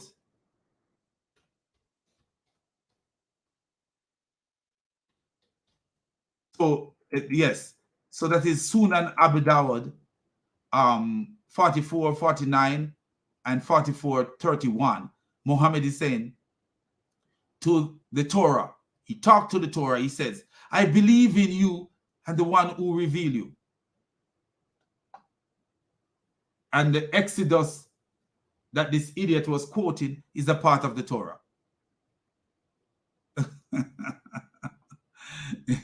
You see, this guy is an idiot. When you see them galloping, that's how you deal with them, man. You let them gallop, but you deal with them drastically. You don't let them get away so easily. Look how many times he comment since he been here. Just running off his stupid long mouth. Look at that. Look at all this spam. Look at all this spam. You see, this guy is an idiot, man. Look at all these comments. Have you ever seen somebody comment so many times? Have you ever seen somebody comment just ranting and commenting? That's just senseless comment. But at the end of the day, let's continue with the video. I'm going to show you something that he says. Then know that we're not stopping. Alhamdulillah, exactly one day go at this. Okay, that's enough for that. We're going to go to this other video. Hold on. I think we missed this. I don't want it. We missed it, I think. And neither should any. Or continue down that avenue that led to a fight. I think we missed it. But what he says. Them would have led to calm in the. I'm in the same. He actually says, I'm in the same clothes. I don't know. I should have put a timestamp on it. But he actually says, here, I'm out here. I'm in the same clothes. That he mean he is in the same clothes. How can he be in the same clothes if he's been stabbed? Does this clothes have sewing on it, or who do his laundry to the point where they could take the old blood out of his clothes and he wear it a couple of days later? He actually says, I'm in the same clothes. And if you look at it, look at the sign right here, and look at the clothes that he was wearing when my brother go to the other video. The video, the video where he was showing where he was stabbed, you will see that it is actually the same logo is on this on the shirt. You will see that is the same logo on the shirt. So is he wearing the same clothes? What was it that was it blood that he had, and was he stabbed? If you're stabbed, your shirt will be perforated. Your clothing will be perforated. In order to get to your flesh, to cause a wound, your clothing have to be perforated. So does this clothes that this idiot have on have a tear on it? But he actually says, I'm in the same clothes. This guy talks about coming out to debate. I've seen many of his videos where he tells people handle situations. Is that the type of wisdom that is? We're going to play it. This one is 1 minute and 13. Hold on. And I'm just going to. Now I'm going to give you some advice. And neither should anyone else. On that avenue that led to a fight. I think we know who we are dealing with. Your own salvation. Salvation are to de-escalate situations. We are going to respond with wisdom. He said, I'm in the same clothes, man. I'm not afraid. I'm not resting. makes me think of oh yeah, this no is rest this for is the it right wicked. here. This is it. It's right here. So I ask this, is this a propaganda video? Like exactly 1 day ago at this exact spot, I was attacked. And people thought that I'm going to get scared. People told me, rest. He's afraid. I'm not afraid. I'm not resting. I'm not afraid. I'm not resting. Makes me think of no rest for the wicked. No guards, no security, nothing. Wearing the same clothes. Doing. He said, wearing this. Do you see that? Wearing the same clothes. Does it literally mean that he's wearing the same clothes? Does it literally say, hey, I'm on the same clothes that you attacked me in? But the problem we have with this is, where is the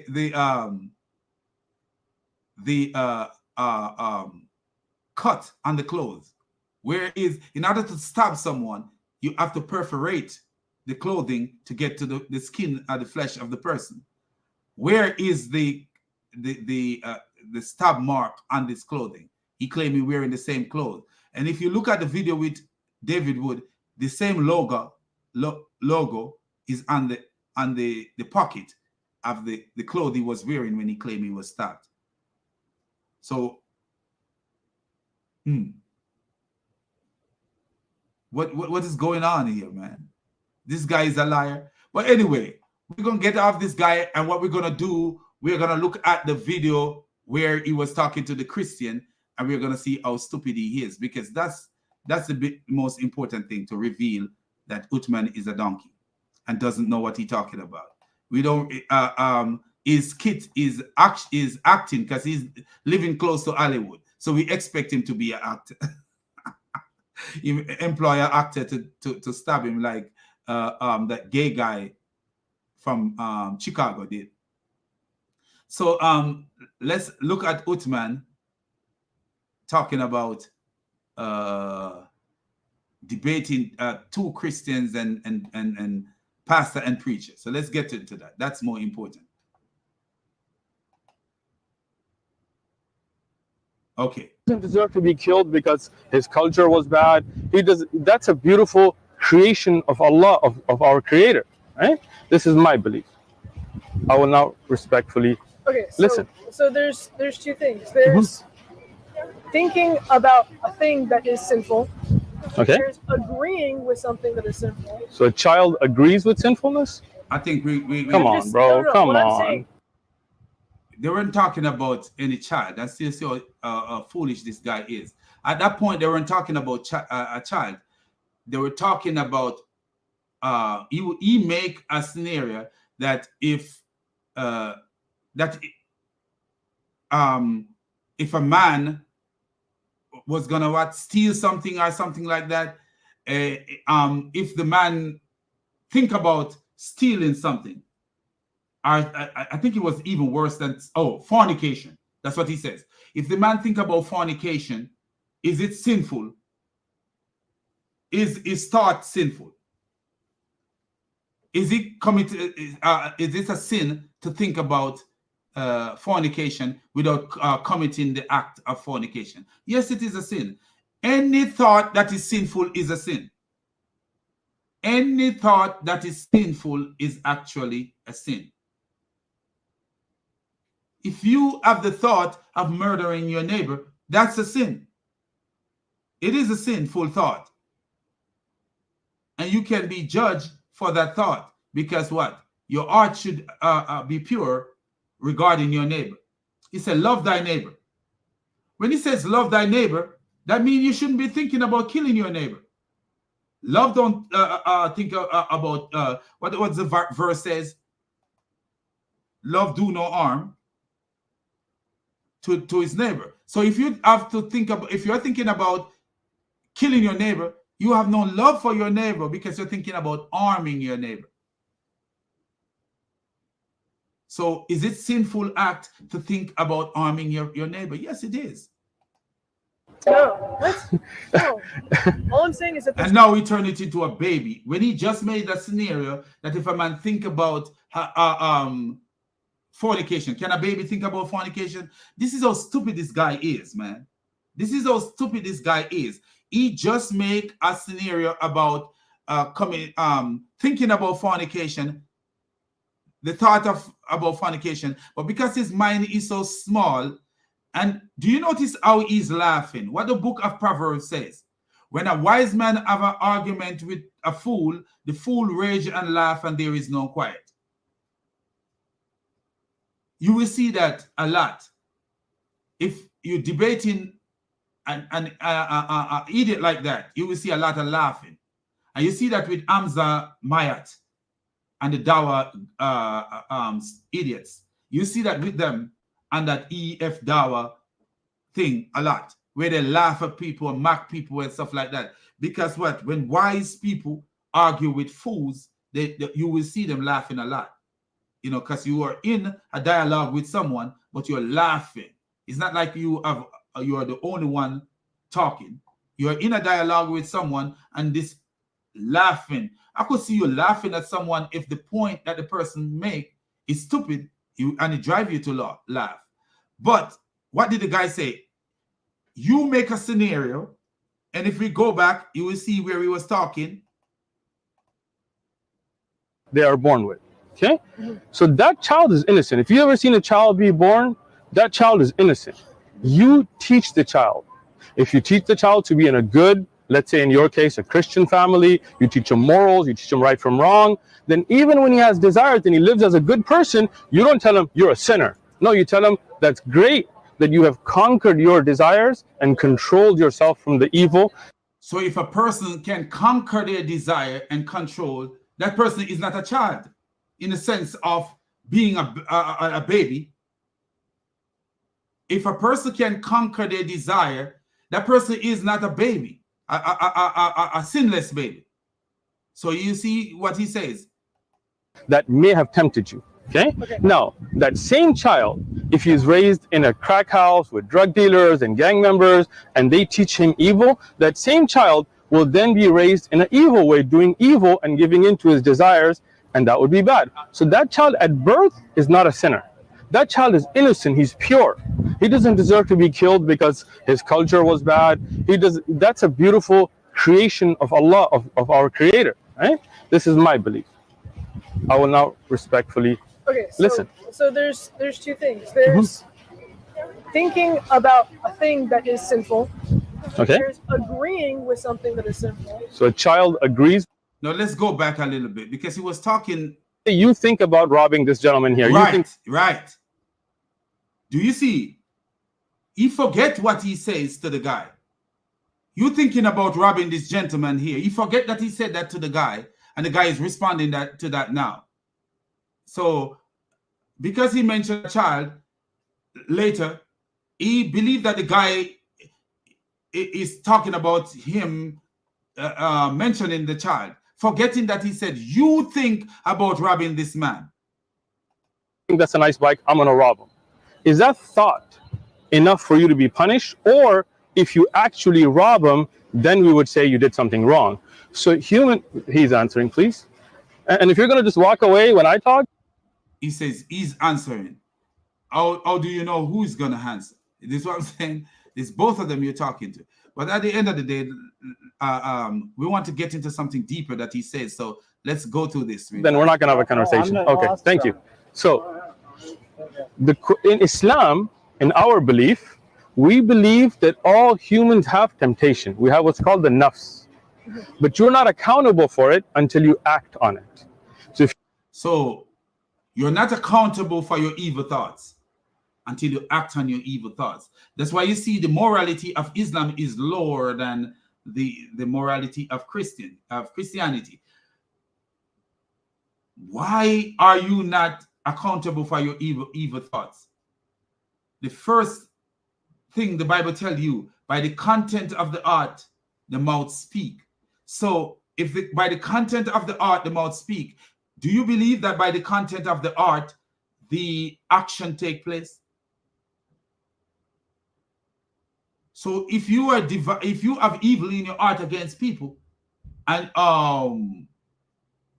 you are a good Muslim, until you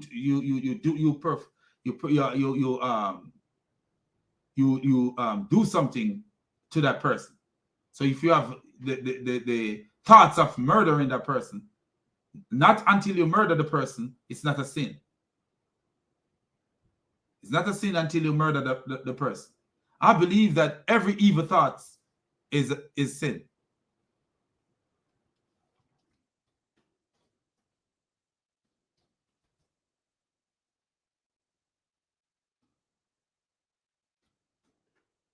I believe that every evil thought is sin.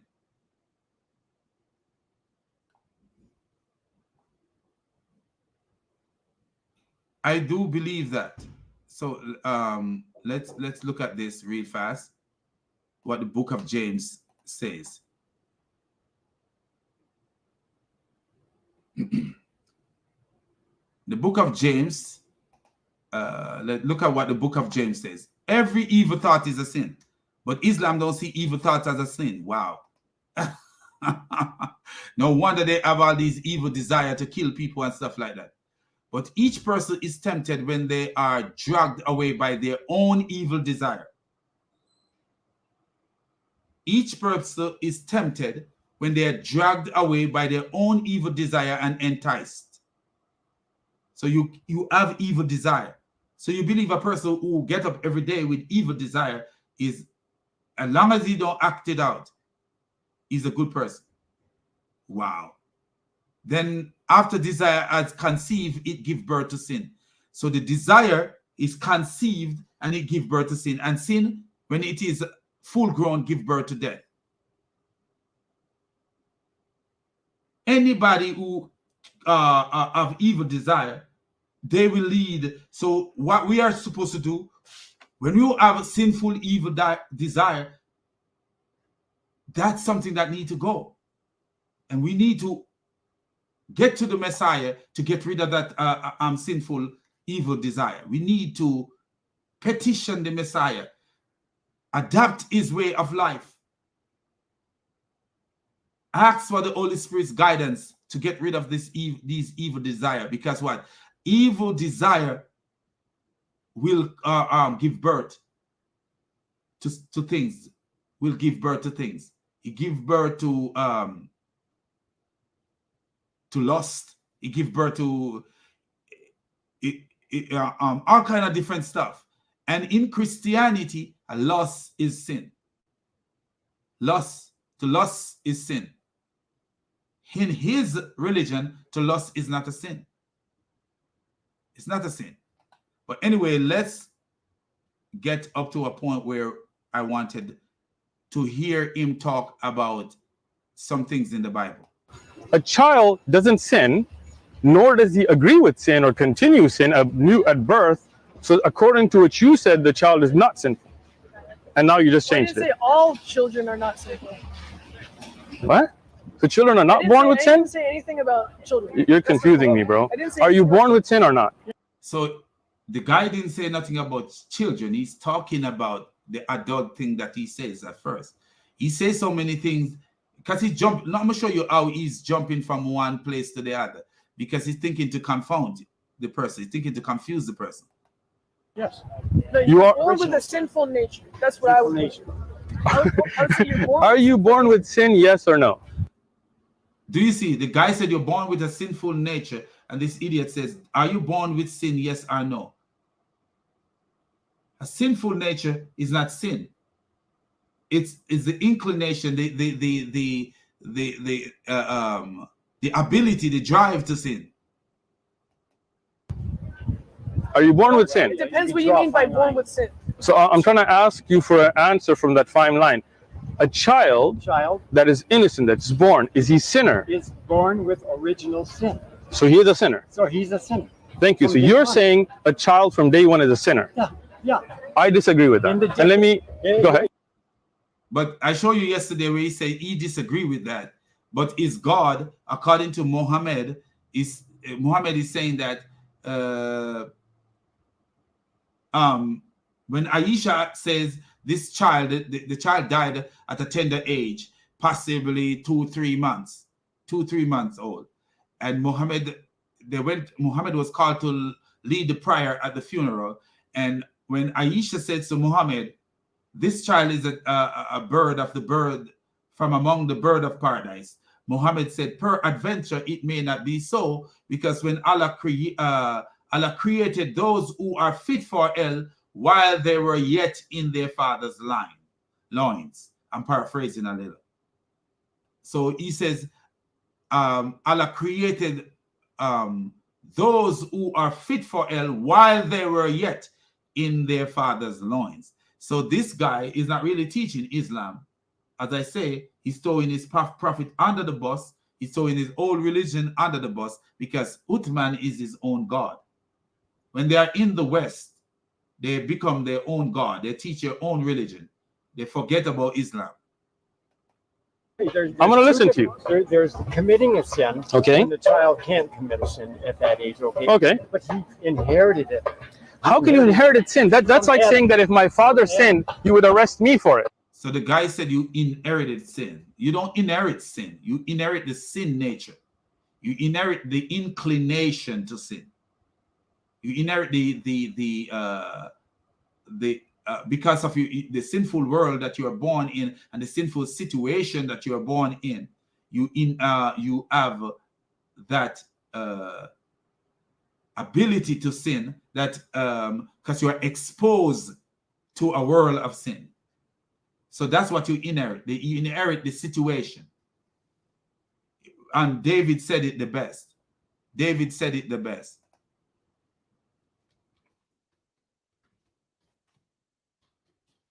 So let's find what David said. Psalms 51 verse 5. So David says, surely I was sinful at birth. He said that I was sinful at birth. Doesn't mean that he was a sinner at birth, but he was sinful. Meaning that the situation that he was born in was a sinful situation. He's explaining it. Sinful from the time my mother conceived me. So let's start from from somewhere up. Against you only have I sinned. So David sinned, and David is pleading to God about his sin. He says, against you only have I sinned and done what is evil in your sight, so that you may prove right when you speak and blameless when you judge. So you see, David is saying that when God speaks, God is right. And when God judge, he is blameless when he judge. Any one of us. Surely I was brought forth in iniquity. So this, I like the way this one translation put it. I was brought forth in iniquity. Meaning he was brought into the world into iniquity. He was brought forth in iniquity. I was sinful when my mother conceived me. And some translator says, in sin did my mother conceive me, like the English Standard Version. So behold, I was brought forth in iniquity, meaning he was brought forth from his mother's womb in iniquity, into a world of iniquity, into a situation of sinfulness. And in sin did my mother conceive me. In a sinful situation, in a sinful life, in a sinful world, his mother conceived him. So that's exactly what the guy should be saying. Use the Bible to speak, you know. So you are brought forth into a world of sin. And because you are into the situation of sin, you will sin. Because you are into the situation of sin, you will sin. And because you are conceived in a sinful situation, you will sin. You are inclined to sin. Because your situation make you who you are. Your situation make you who you are. You know, and that's exactly what David is saying here. That your situation make you who you are. So let's continue. I see a lot of people don't know how to explain things, but you can't blame them. And let me make a one point about the extinction you're making about killing babies. That was the Old Testament. The same God, right? That's right. You guys were talking about the Old Testament. That's why I brought the Old Testament listen in. to me? Yes. Okay. You're talking about the Old Testament. The New Testament changed a lot of the Old Testament. Okay. And do you also agree that God knows everything, and God's all-knowing into the future, into the past? Are you asking me a question to respond, or am I listening? I'm asking you a question. I believe God knows everything, including what's going to happen into the future. Yes. All right. In the Old Testament, when the babies who were raised like that, and who were going to be, their parents were killed, and they were going to be passed on to, to equally evil parents, and they raised, God knows that. God knew that. The children, no, wait till I'm done. I'm listening. God knew that way ahead of time. So he said, I know how the children are going to turn out. Kill them. Okay, that's what you're saying. That's exactly what God. Let me ask you then. How those children I listen to you, right? Yeah, okay. Now, in the verse here, it says woman, infant, nursing child, ox and sheep, camel and donkey. So are those camels and donkeys also going to be turning out evil? Do you see the stupid question that he asks? Are those donkeys and camel going to be turned out evil? In those days, when they destroy a nation or destroy a people, what do? They take the loot. They take I would say loot, because loot is stealing. They take booty, or they take the possession of those people. And so when they take the possession of those people, what happened? They use it for their own good. But what a lot of Muslims don't know, and you know, God have more wisdom than we, and we are not to think about God on the same level as we think about ourselves, because we are not the judge of God. And is there a legitimate, let me share this with you guys, is there a legitimate reason from like that I could look at why God told them to kill the animal? Is there a legitimate reason? So let me share you what one of the reasons. I'm gonna give you two reasons, and here is one of the reasons that I'm gonna share with you. Here is one reason that I'm gonna share with you. I hope you guys can see that. Here is God warning his people. This is in Leviticus, the book of Leviticus. And here is God warning his people. Do not have sex with an animal or violate yourself. A woman must not have sex with an animal that is perverse. Don't pollute yourself in any of these ways. This is how the nations became polluted. Notice what God is saying. This is how the nations became polluted. The ones that I am going to drive out of the land before you. So they're moving the Exodus. They're going through the Exodus, and God is telling them, even the land itself became polluted, and I punish it for its iniquities. The land vomit up its inhabitants. You must keep my decree and laws, native and foreigners both. You must not do any of these abominable or aberrant things. The people who live in these lands before you arrive did all these things and pollute the land. And if you pollute it, the land will vomit you up, just as it vomit up the nations that precede you. So you see what God is saying that the people do? They have sex with their animals. You see where God tell you that these people were having sex with their animals? Don't pollute yourself in any of these ways. This is how the nations became polluted. Don't have sex with an animal and violate yourself. A woman must not have sex with an animal. This is perverse. Sorry. This is how the nation became polluted. So you want to tell me that a righteous God go into a land and these people having sex with their animals, and he's going to let his righteous people eat those animals and keep those animals? That's not the only thing. So that's one thing. Thank you, my brother. Spoil of war. I like that better. Thank you. Spoils of war. That's not the only thing. Here is another reason.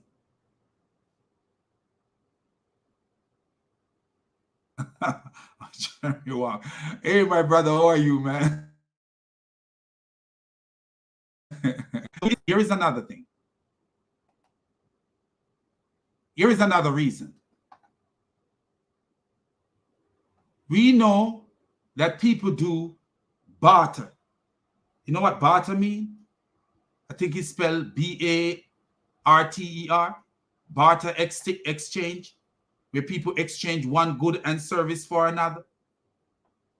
We know that. That was one of the things that in those days. And we know that these people were offering their children as sacrifice to their gods, to Moloch. We know that. It's in the Torah, where God tell them not to offer their children as sacrifice to and follow the nation, offer their children as sacrifice. So let me find that. Do not sacrifice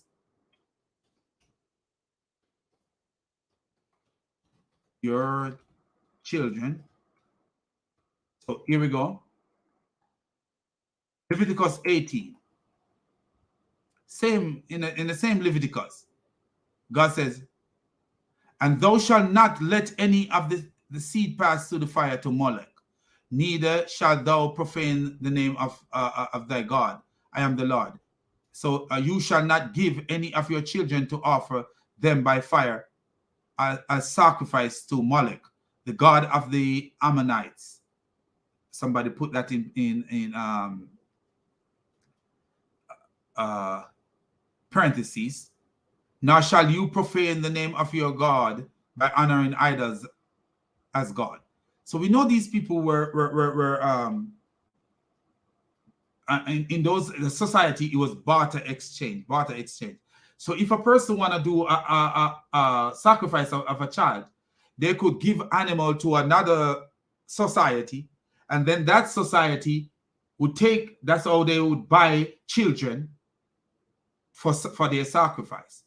There is so many things that you could look at in those society where people were bartering and stuff and say, hey, this is actually what is called blood money, because that was actually animals were used as money in those society. Even in African society recently, animals was used as a form of money in a sense in some of the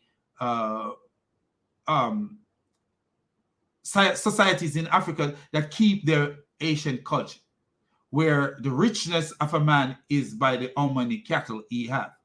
When you look at, you're talking about the Maasai people and all those people, their richness is based on, because they're nomadic people, their richness is based on how many cattle and how many of those kind of things, because money is not how their richness come about.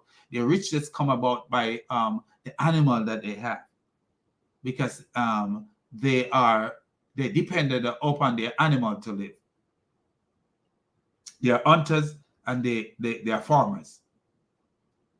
So what was used as an exchange in those society is they used to exchange animal for products, animal for slaves, animal for this, animal, is what I'm saying? So it is possible when we're looking at these things that these people were actually obtain all their animals and all their stuff from doing things that God ate. And God don't want to defile his people by them eating animals that men have sex with, or animals that have sex with human, and also having the wealth of animal, receiving the wealth of animal that were used in the sale of human life. So it's possible there is so many ways. But I think the Islamic God would, because Muhammad is the Islamic God and he loved the booty of war. And so I think the Islamic God would not mind, you know, and we could see that in the Islamic society back then, that people were having sex with animal. There's a fatwa that says if a man penal head, the head of his penis get into the vagina of an animal, he must wash. If a woman this and how does your penis get into the vagina of an animal? How does your penis get into the vagina of an animal? That's what I want to know. It is crazy. Let me see if I find a fatwa about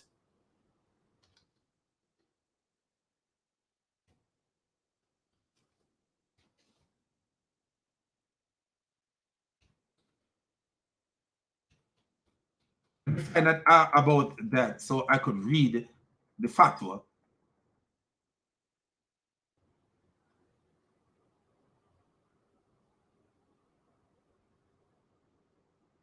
So there's a fatwa about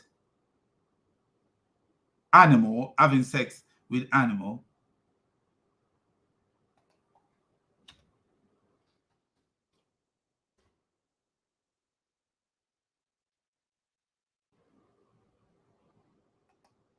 Okay, here it goes. So let me read the fatwa. God bless Sam Shamoun, man. I'm looking for it on his site. You could find it on his site. So there's a fatwa. That brother is a gift from God Almighty. He's a rough gift from God. He's like me in a lot of ways. I ain't gonna lie about it. So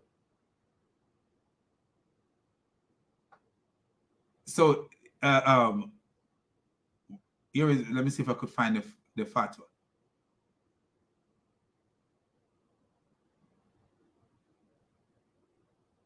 The fatwa. Here it is. Our companion have said that if the penile head has penetrate a woman's, let that one part. That's that part in us. Okay. Or an animal's vagina or its anus, then it is necessary to wash, whether the one being penetrated is alive or dead, young or old. So at the end of the day, tell me how your penile head is going to penetrate the vagina of an animal or the anus of an animal. Islam is a mess, man. Why are you writing things like this? Why is this thing going to your mind? Do you remember I tell you about this Muslim that came to my channel, and the first thing he came, tell your husband something like this about your husband. You know, I'm a man, and he addressing me, talking about I have a husband. Islam is for the devil. You know, look, and then here is this a fatwa that somebody wrote that says, let me see if I show you guys so you guys don't see that, thinking that I'm just making up stuff, man. Do you see the demon in Islam? Islam is for the demons, man. So here we go. Islam is for the demons. Here it is. You guys can see it without telling any lie. You see what it says? Our companion said that if the penile head has penetrated, no, you could read that, or an animal vagina or its anus, then it is necessary to wash, whether the one being penetrated is alive or dead, young or old, whether it is done intentionally or absent-mindedly. Wow. Hey, let me get out of this. This is too dirty for me. Wow. What a religion. The religion of demons, man. But anyway, let's get back to Uthman Fibin Farouk. So we see reason why God killed animals. Was Muhammad killing animal? Okay, was Muhammad killing animal? If you read this, and did Allah claim to kill animal? If you read the story of the flood, if you read the story of the flood in the Quran, what did the Quran say what went into the flood?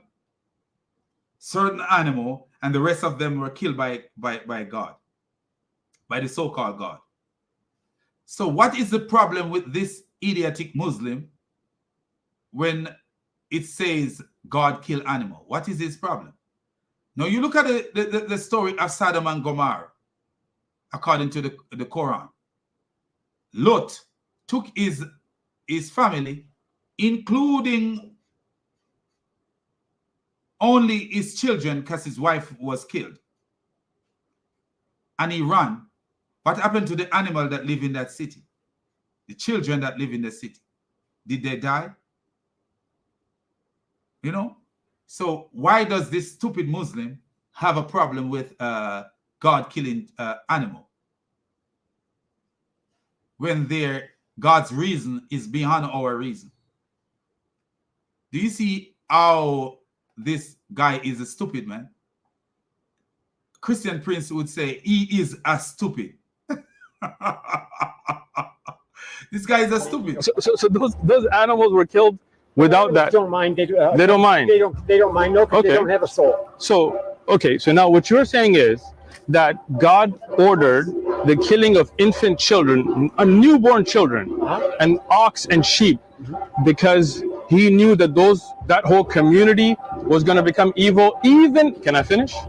Even if the leaders of that community, who according to you were doing evil, were removed, but somehow the genes there were so powerful that even without any elders, with the whole Amalek being destroyed, those children had to turn out evil. And what this idiot don't understand, it's not about the children turning out to be evil, because I wouldn't follow what the mind of the Christian guy. I wouldn't follow that. It's not about the children turning out to be evil. As I said yesterday, if a child is innocent, then the child have no sin. So the death of an innocent child is not what we should be worried about, really. The death of an adult is more worrisome to us, should be bother us more than the death of a child, because a child is sinless. A baby is sinless. A baby doesn't have the knowledge of what sin is, and so the baby have better chance than us. So while this idiot is worried about innocent children, which is prophet, when I revealed yesterday where his prophet was attacking a city, and the people said to him, hey, what about the children and the women that are being killed? He said, they are from among them. They are from them. And we see where in the city of Sodom and Gomorrah, where the so-called God, Allah, the imitation God, claimed that he saved only Lot and Lot's family from the city, and he rained down baked clay upon them and killed them. So children were killed. What about the flood? The story of the flood. Were children killed in the story of the flood? Were children killed in the story of the flood? Yes. So should we be mindful when this guy is saying these things? No, the only thing that we should be doing is showing him the double standard. Let him see that he's speaking with double standard. To me, now, can I? And do you notice him? To me, because he's playing God right here, because he's throwing his own God under the bus. To me, that's not a merciful God. To me, is Allah a merciful God when he threw the fire and brimstone upon Sodom and Gomorrah and killed the children? To me, it's not a merciful God. How does idiot know what mercy is? Is your mind above God's mind that you know what mercy is?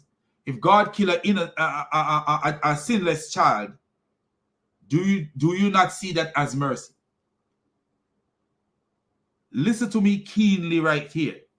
When God kill an innocent child, that is mercy. How do we know that it is mercy?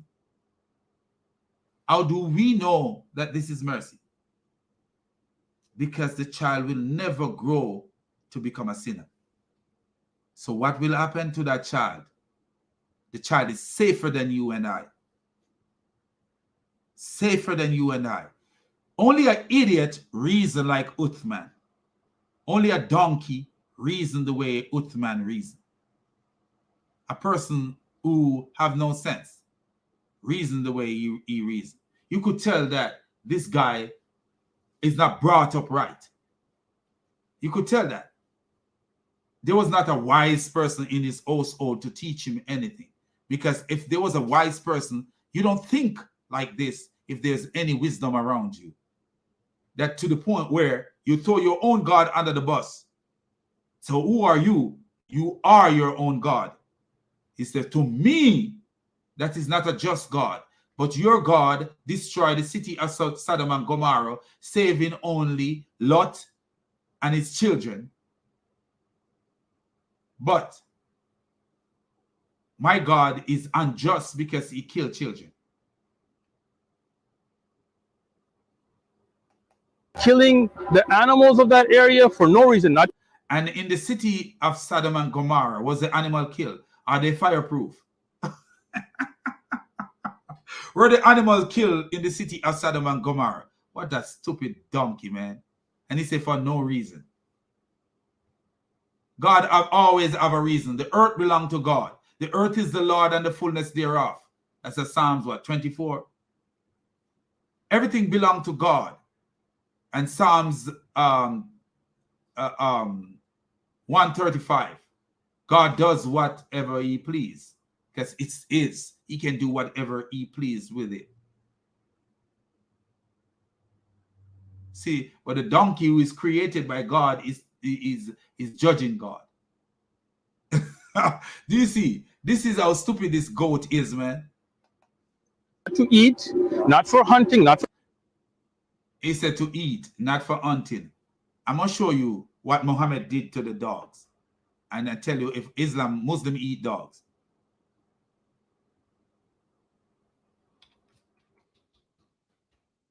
Does Muslim eat dogs? Maybe they did undercover. Muhammad must be an undercover.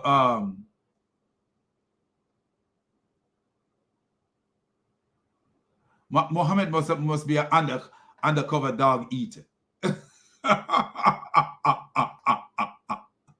This guy actually this guy actually make Muhammad look bad. Muhammad must be a dog eater, man. Muhammad must be a dog eater. Let me show you something what that Muhammad did. And not only dogs Muhammad was killing with his silly stupidness.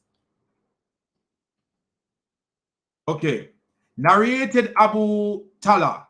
The prophet said, angel do not enter a house which either a dog or a picture in it. So the angel not coming in the house because there's a dog or a picture in it. Yeah. So angels are scared of dog. And because of this, Allah Apostle ordered the dog to be killed. Sahih al-Bukhari, volume 4, number 542. So 540. So because of this, dogs were to be killed. God created his dog and created his angel, and his dogs are everywhere and his angels are everywhere. But because of angel cannot come into a house, all the dogs must be killed. And because of this, Allah Apostle ordered that the dogs should be killed. What a superstitious. All these years, nobody have been killing dogs because of angels. But then all of a sudden come this madman suicidal madman running from a cave, screaming like a girl. and dogs must be killed because angel can't come into his house because there's a dog. Listen to this one now. When it was evening, Gabriel met him, and he said to him, "You promised me that you would meet me the previous night." Do you see this? What kind of Muhammad have no fear for this Gabriel. So who was this Gabriel? So this Gabriel promised Muhammad that he would meet Muhammad night, and then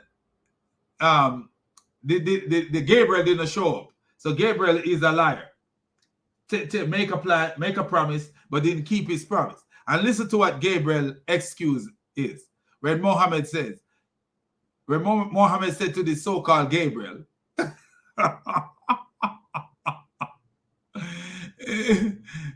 when Gabriel met him the next evening, and Muhammad said to that so-called Gabriel, "You promised that you would meet me the previous night."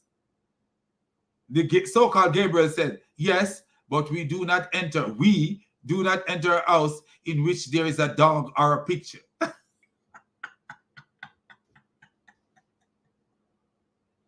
Wow. In which there is a dog or a picture. Then on that very morning, he commanded the killing of the dog until he announced that the dogs kept for the orchard should also be killed. Wow. Sahih Muslim 24, book 24, number 5248. Do you see Muhammad killing dogs? Order all the dogs to be killed because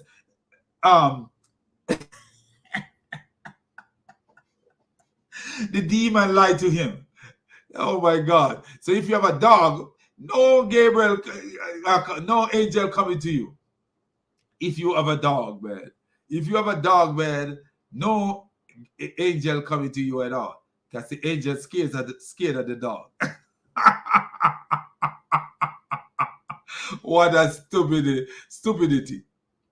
Ibn Umar reported that Allah Messenger ordered that the killing of the dog except the dog tamed for hunting. Do you see how this idiot switched his mouth? Because he was a makeup artist. Muhammad was a makeup artist. So now you should kill all the dogs.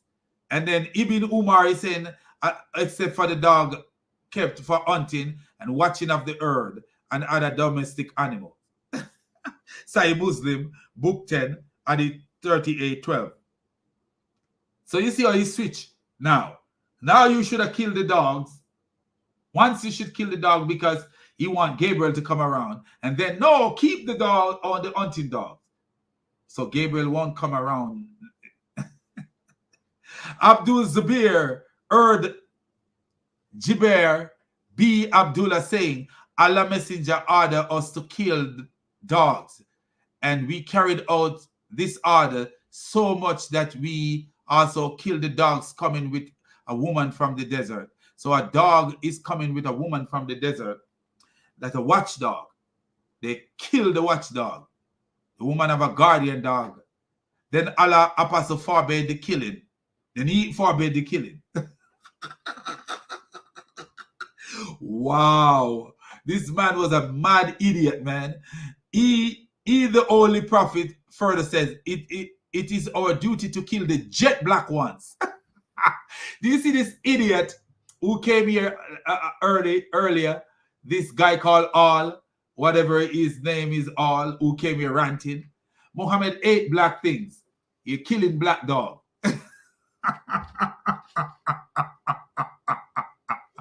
He said to kill the jet black dog, having two spots on the eyes, for it is the devil.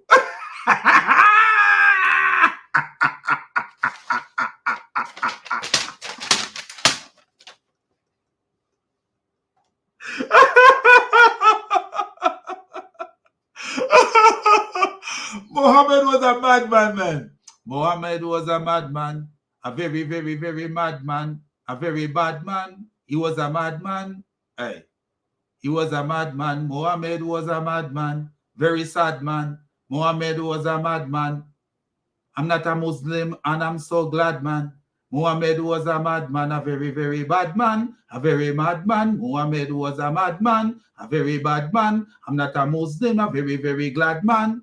Muhammad was a madman. Put a beat to that. That would be a very, very, very, very, very, very, very, very, very, very, very, hey, very, very. Muhammad was a madman, very madman. He ran from the cave at Hira. Yeah. Because he know that his life was in danger. Yeah. He met a demon, a stranger. Yeah. He need Jesus Christ who was born in the manger. Muhammad's life was in danger. So he become suicidal. Muhammad was a madman, a very madman, a very bad man. Muhammad was a madman. I'm not a Muslim. I am so glad, man. Muhammad was a madman, a very, very madman, madman. So that's it. Right there. But anyway, so kill the jet black dogs, having 2 spots on the eye, for it is the devil. Anybody have a pit bull? If you have a pit bull, a jet black pit bull, or a Rottweiler, or a Labrador with 2 spots on the eye, kill it today. I'm telling you, I'm Prophet Muhammad incarnated. Kill it today. I'm asking you to kill it. Because if you don't kill it, the devil will take over your home. What an idiot, man. These narrations raise a few questions. First, if Allah angels are capable of withstanding Satan himself, how can dogs or picture stop them? So the jet black dog, and you know what, man, Sam Shamoun, bro. This is a good question. So the jet black dog is the devil. But Allah angel, can they stand up against the devil? If Gabriel is afraid of a dog, and a jet black dog is the devil, can Allah angel stand up against the devil?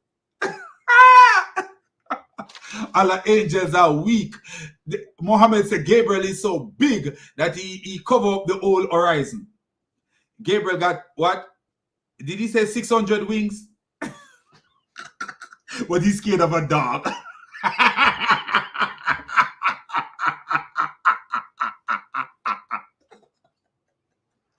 Gabriel, tell me where's your balls?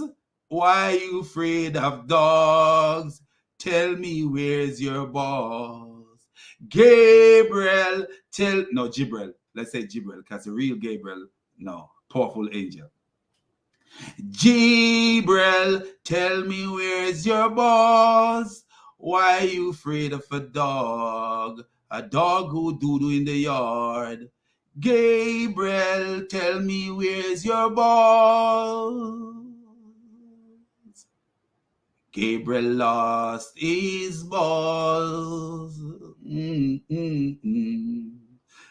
Gabriel lost his balls. He's scared of a dog. Yes, he lost his balls. Gabriel have no balls. Islamic Jibril have no balls at all. Listen to this one. The hadith give us an idea why. This is what Sam wrote. Oh, it's not, maybe not Sam. The translator of Sahih Muslim, Abdul Ahmed, Sadiki or whatever, tries desperately to explain away the obvious problem with Muhammad's stance on dog. The hadith give us an idea why the Holy Prophet command to kill dogs. There must have been an excess of stray dog. But that's not what Muhammad says. He said they are the devil. The black one, the jet black one. Why the jet black one?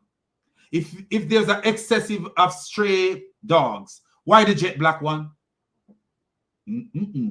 Why the jet black one? Mohammed have a problem with jet black dog. Mohammed have a problem with black dog. Don't keep no black dog in your yard, Muslim. Don't keep no black dog in your yard, 'cause the devil will come like a ringing of a bell. Stupid religion, man. Oh, man. And not only that, is that the only thing that Muhammad was killing? Is that the only thing that Muhammad was killing animal? Muhammad said to kill the salamander. Kill the salamander. Muhammad ordered for them to kill the salamander because what? The salamander blow fire on the salamander blow fire on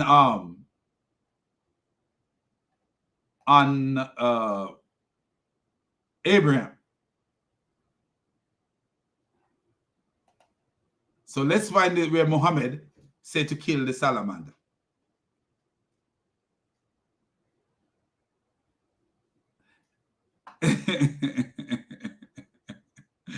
Ah, man.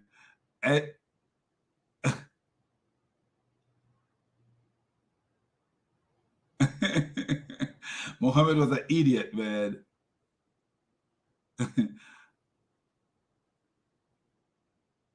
Okay, here we go.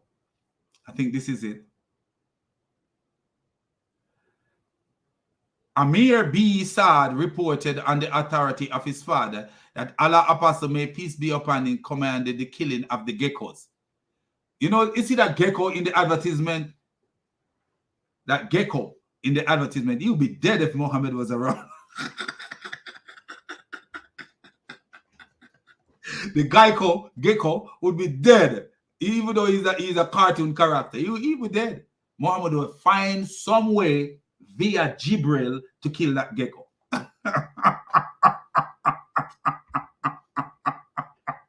What a stupid religion, man. So he said kill the gecko, and he called them little obnoxious creature. Kill the gecko because they are little obnoxious creature. Abu Hurairah reported Allah's messenger, may peace be upon him, as saying, he who kill a gecko with the first stroke, bop, gecko, you are dead. Zoop. With the first stroke from him is such and such a reward. Oh, wow. Kill a gecko with the first stroke. And you got a reward. You get a catapult. You beep.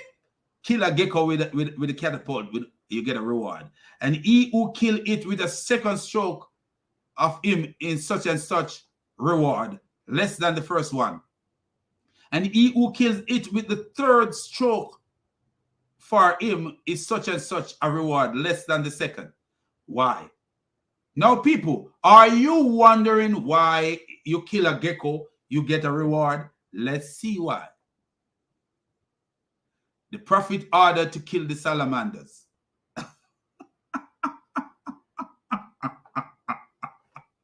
Why?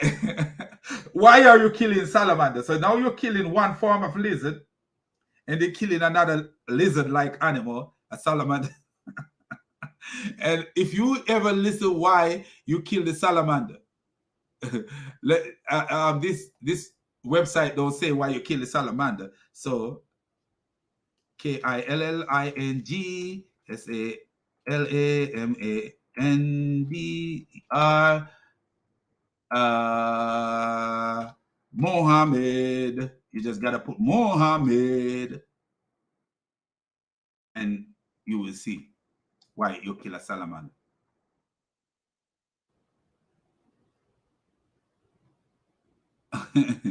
You see why you kill the Spitfire it's Spitfire and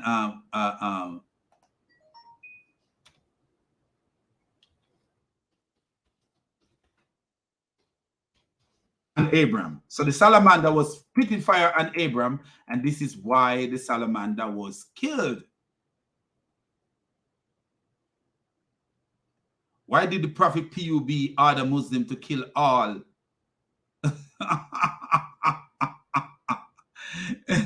let me see what this guy's explanation is, because they always try to explain away is evil. Listen to this. Sheikh related that Allah Messenger, peace be upon him, ordered the killing of the Wazar to be killed. Ordered the Wazar to be killed, and he said it blown on the fire of Abram, peace be upon him. Sahih al-Bukhari 33:59. So the reason to kill the salamander is because the salamander blow on the fire of Abraham. He helped the fire to burn Abraham.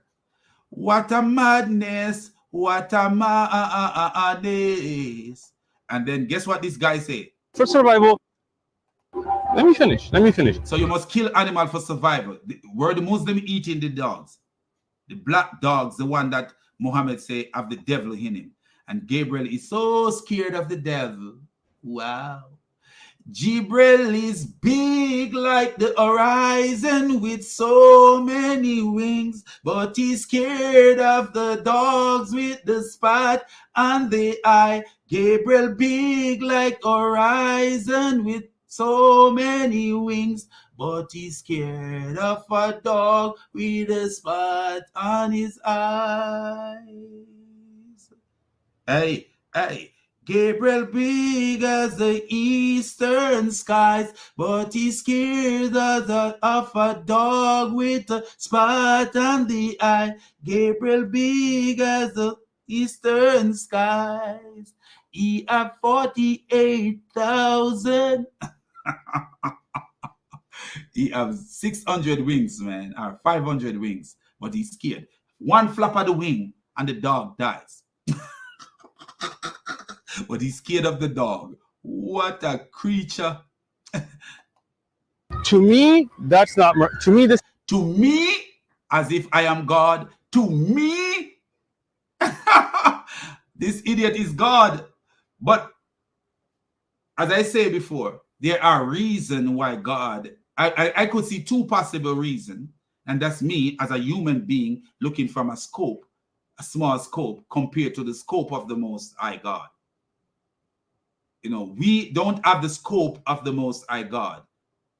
So the scope of the Most High God is bigger, is broader, is an eternal, everlasting scope, seeing everything here, there, everywhere. But my scope is so narrow because I am looking from the scope of a human being. But I could see the Most High warning his people that these people, the nation before them, were having sex with their animals. Because we see clearly in this verse, clearly the verse speak about it. We don't have to deny it. Leviticus 18 verse 23 to 28. Don't have sex with an animal and violate yourself by it. Notice what he says down in verse 24. This is how the nation became polluted. So if there's a nation that God said, hey, don't take their animal, it is possible that these people were having sex with these animals. And God is not going to tell you, oh, they have sex with this one and that one and this one and that. He's just going to tell you, destroy all of them. There is reasons behind how God thinks. And if I, as a human being, could see these reasons, why is it that I am judging God, who have a broad scope? A scope, an eternal scope, an everlasting scope, is a perpetual scope, a scope that is beyond our imagination. The things that God sees we can't see. It is so crazy that God knows how many cells are on my body right now, and I don't know. God knows what I'm going to eat for dinner when I get to work, and I don't know because I haven't checked to see what I'm taking for dinner yet. So this is God Almighty, but this idiot is judging God for me? Uthman the God? The San Francisco, is that where you live? San Francisco God or San Diego God?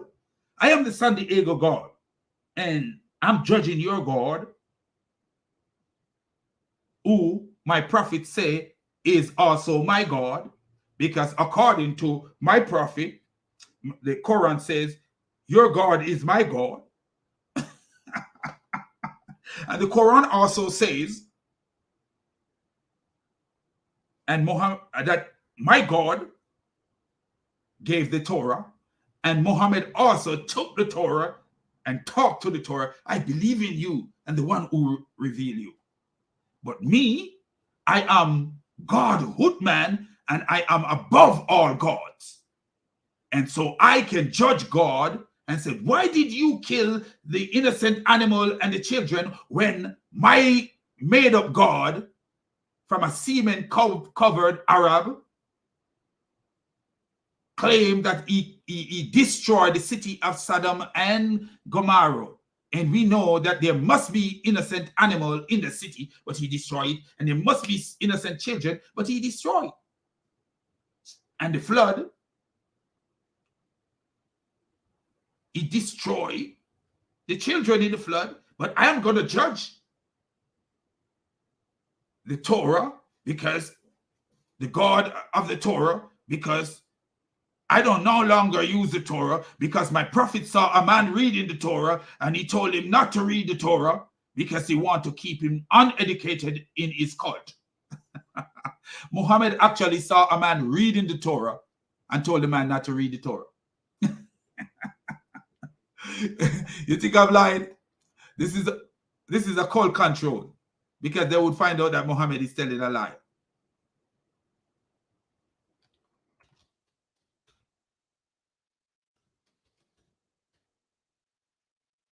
Let me show you.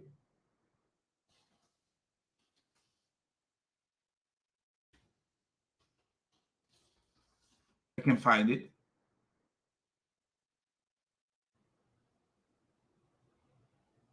I think you might find it here. But Muhammad saw a man reading the Torah,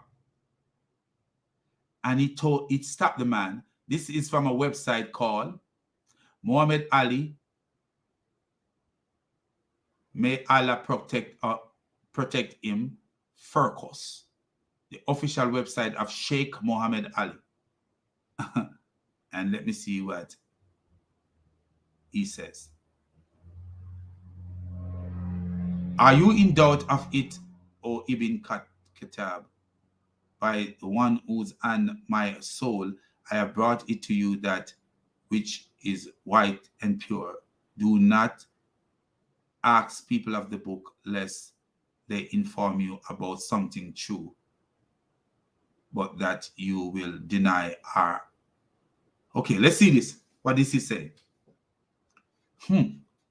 Beside the prophet warned against the book of the people of the book, the Jews and the Christian, as in the story of Umar ibn al-Khattab, who came to the prophet with a book he brought from some people of the book. So the prophet got angry. Because you're a cult and you want to keep the people captivated. Are you in doubt of it, O Ibn Khattab? So now he accusing the man of in doubt of his revelation. By the one in whose hand is my soul, I have brought it to you, that which is white and pure.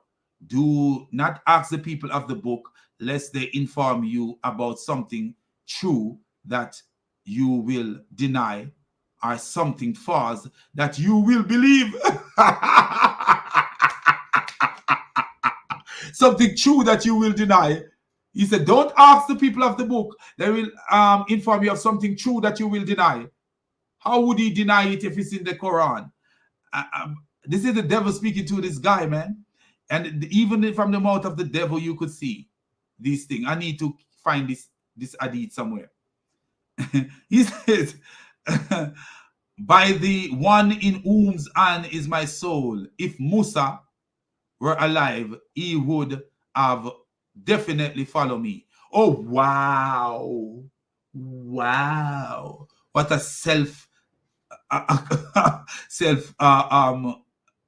what should you say?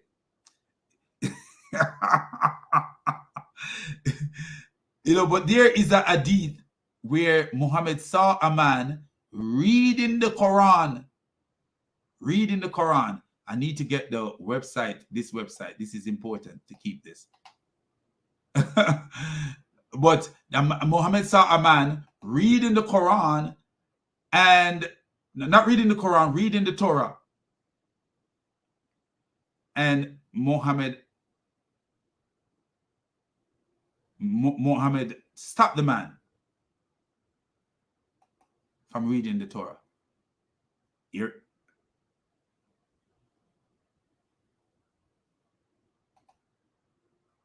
is this Muslim site again. Islam question and answer. You remember that this website I show you where the man says that because of sex, one man will be able to be in multiple places at the same time in Jannah, just because of sex. It was narrated from the messenger, from the messenger, peace and blessing, that he saw part of the Torah in the hand of Umar. He became angry. Do you see this now? So the Torah, he saw part of the Torah. So this that I was reading was he saw part of the Torah. Now you see how this come together. What I just read from the first website is showing that he actually saw part of the Torah in the hand of this Muslim, and he became angry because the Muslim have part of the Torah in his hand.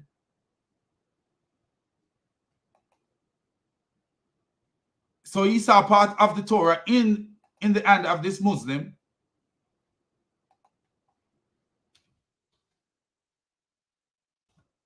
And he became angry because the man was reading the Torah. Umar was reading the Torah.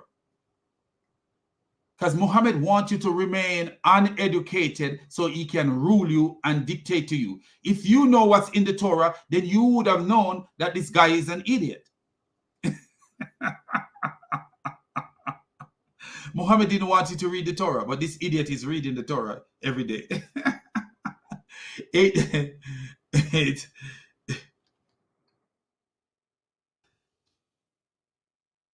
See, this is how we could research by doing this. You know, we actually can find, can research, you know, even when we are on our live, we end up finding things that we have never seen before, you know. So this is good, you know. It's God's way of giving us more knowledge, you know. So right now, I actually have two things I could research and do research on. Why Muhammad did not want people to read the Torah. So there's two different websites saying similar things. So Muhammad didn't want them to read the Torah because that's what our cult work. Even though he claims God gave the Torah, but if they read the Torah, they would have seen something different from what he have in the Torah. So according to this website, it is saying that it was narrated from the messenger, blessing and peace of Allah be upon him, that he saw part of the Torah in the hand of Umar. He became angry and said, "Are you doubting, O son of Al-Khattab? Are you doubting?" So you see the Torah in the man's hand, and instead of say, "Hey, this is this and this is that," he said, "Are you doubting?"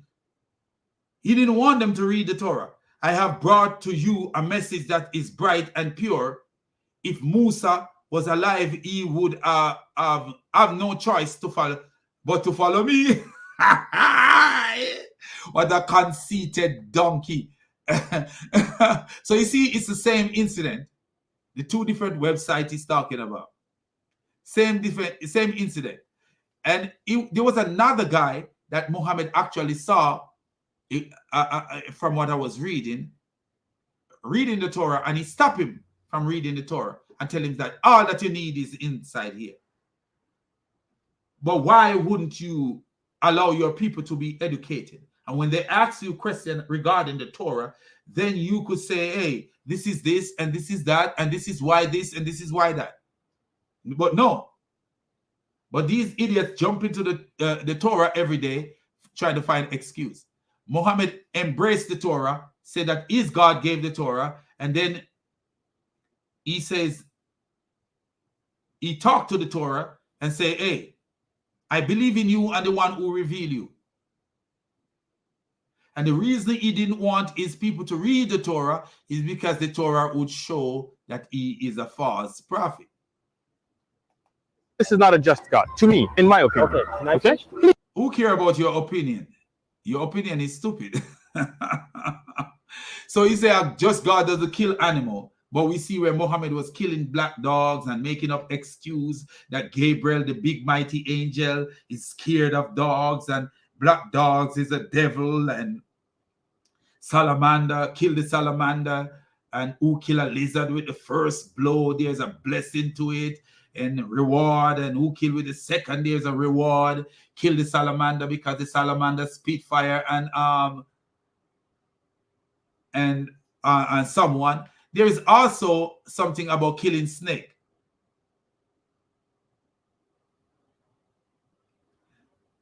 There are in Medina jinns. Listen, Muhammad. This is from Sahih Muslim, book 26, number 55, 57. There are in Medina jinns, demon-like creatures. Who have accepted Islam.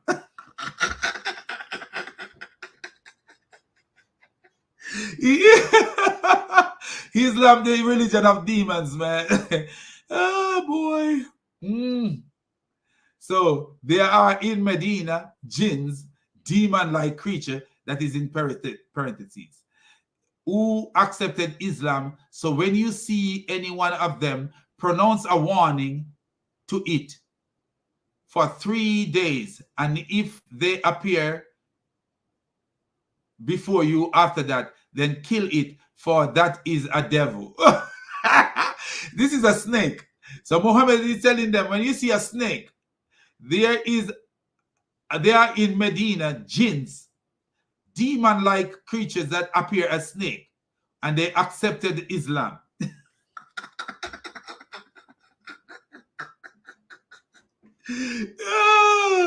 So when you see any of them, pronounce a warning to it for 3 days, and if they appear before you after that, then kill it, for that is the devil. You know what that brings to my memory? When Muhammad run like a girl home to Khadija and said, cover me, cover me, cover me. And Khadija take off her clothes and said, if you see the angel, the so-called angel, then it is a bad angel. But if the angel gone, then it is a good angel. So you must warn the snake for 3 days, and if they appear before you after that, then kill it, for that is the devil. So when I see a snake, I must say to the snake, hey, you better get out of here. I'm gonna talk patter to the snake. Yo, sir, you better move and go on in a boy.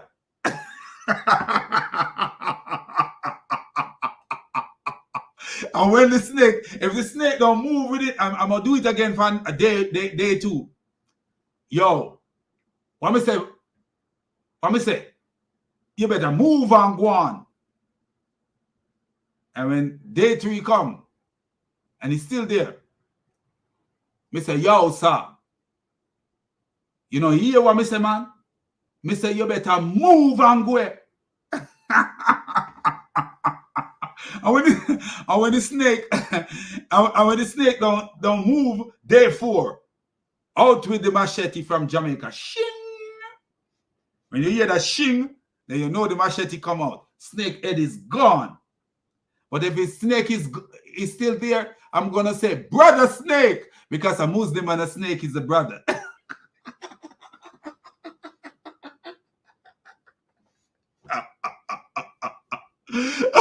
He said, there in Medina are jinns, demon-like creatures who have accepted Islam. So when you see any one of them, the snake, this is talking about a snake. The hadith is actually talking about a snake. So if you see one of them, pronounce a warning on it for 3 days. And if it appear before you after that, then kill it, for that is a devil.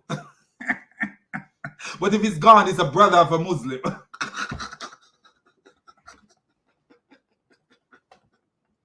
Wow. Man. Abu Dawud, book 41, number 5240. Narrated Abu Rahman ibn Abu Leah. The apostle of Allah was asked about the house snake. He said, when you see one of them in your dwelling, say, I adjure you by the covenant which Noah made with you. Noah made with a covenant with a snake.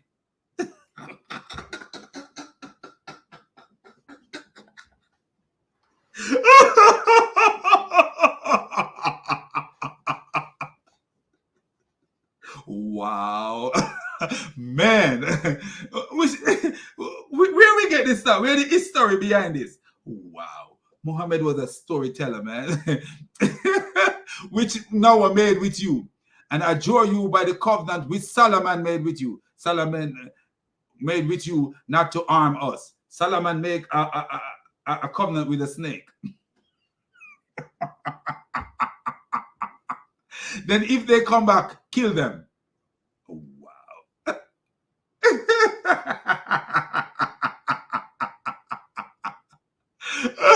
Oh, man.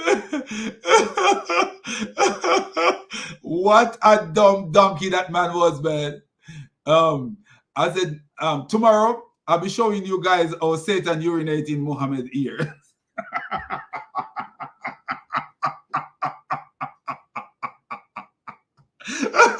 Satan pissing Muhammad's ear, man. Okay, when he said kill all the animals, he was thinking, we don't want to profit. We don't want, God said, we don't want you to profit anything from these people. And that's a logical statement right there. You don't want them to take anything from these people because of the means by which they get their wealth. Like me, would I eat from blood money? If somebody murder somebody and collect some money, and I know this is the murder money, and somehow I get some of the murder money and I found out that this is murder money, would I use that money? No. I don't want it. I don't want it. I don't want it. You know, and this is the case. God didn't want his people to profit from things that are ungodly, that are from defilement. You know, he don't want his people to profit from something that came in a vicious and evil way. Do you see? And there is, that's my second reason that I gave. You know, something similar to that, where the animal could have come from the sacrifice of children. Children being sold and bartered for animal for sacrifice. As the brother is saying here, God doesn't want his people to profit from animals that are sacrificed, that are animals or for anything that is obtained from an evil source. In a sense of, how did you get it? Did you work hard for it? Did it come in a good way? Or did you exploit somebody or hurt somebody to achieve that? So there is a lot of wisdom. Even the biker, guy. He have a helmet and he do ride a bike. I've seen him ride the bike while he was dialoguing with Uthman. So even him have more sense than the idiot Uthman. And these evil people, or their civilization, or Again, no matter what did the poor ox or sheep or donkey do? What? And do you see? He not making no sense. What did the poor ox and sheep and donkey do? What did the dog do? Muhammad claimed the dog is a devil. Can we prove that the dog is a devil? No. We don't. Those things are not true. It's not true. The one with the and then the jet black one with the black spot over the eye. Oh my God! So you're killing all the black dogs were gone, and all that was leave was the other dog. Is a oh boy, what a racist dog! Racist against the dog. So even a black the jet black dog have no lot and part with Muhammad. Oh man, if you're a dog, you better run until you get to Israel. You stay around Medina, you are Makkah, you are in trouble, man. Fault that they have. It doesn't matter. They don't matter. And they don't matter. That doesn't matter. Huh? You see, he's an idiot. It doesn't matter. It doesn't matter. What fault do they have? What fault do they have? in the flood, according to the Quran, what fault did the animals have? Because it was a small ark, and how many animals live on the face of the earth? Unless you want to tell me that the ark was big like half of the earth, half of the inhabited earth, and all the animals were in the ark. Or you want to tell me that when your God claimed that he baked the city with Saddam, the city with fire, with baked clay, the animals were not killed. So some natural reason, no animal was killed. This guy is an idiot. There is even a story in Islam where Solomon have a upu bird that was working with him.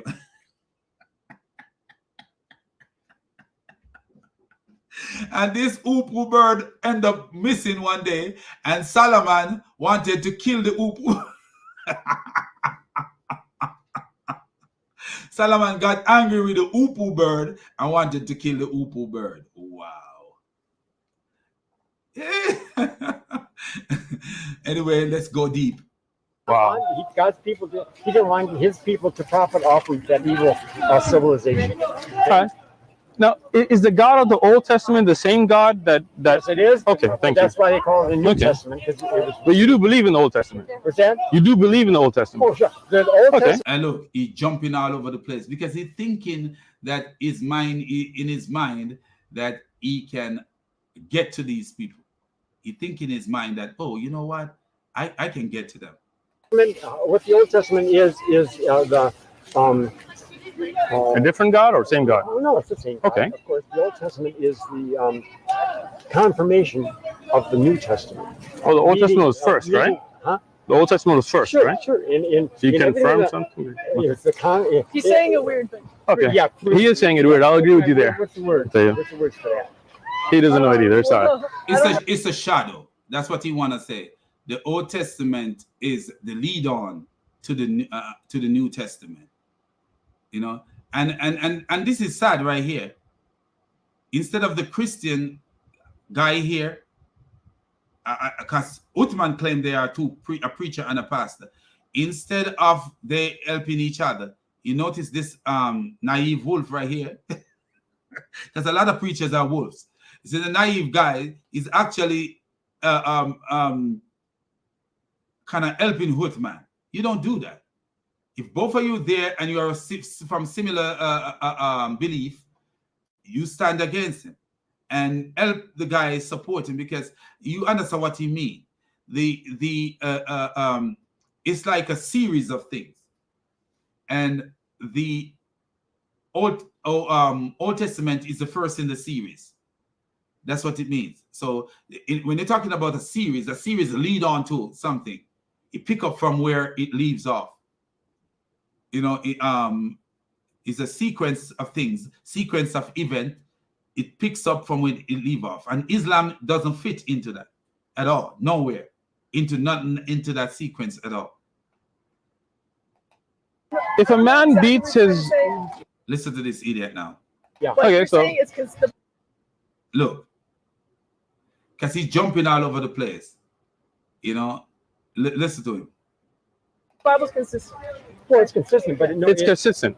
Okay. Everything. It is consistent. Yes, and the New Testament is the continuation. So the Old Testament says.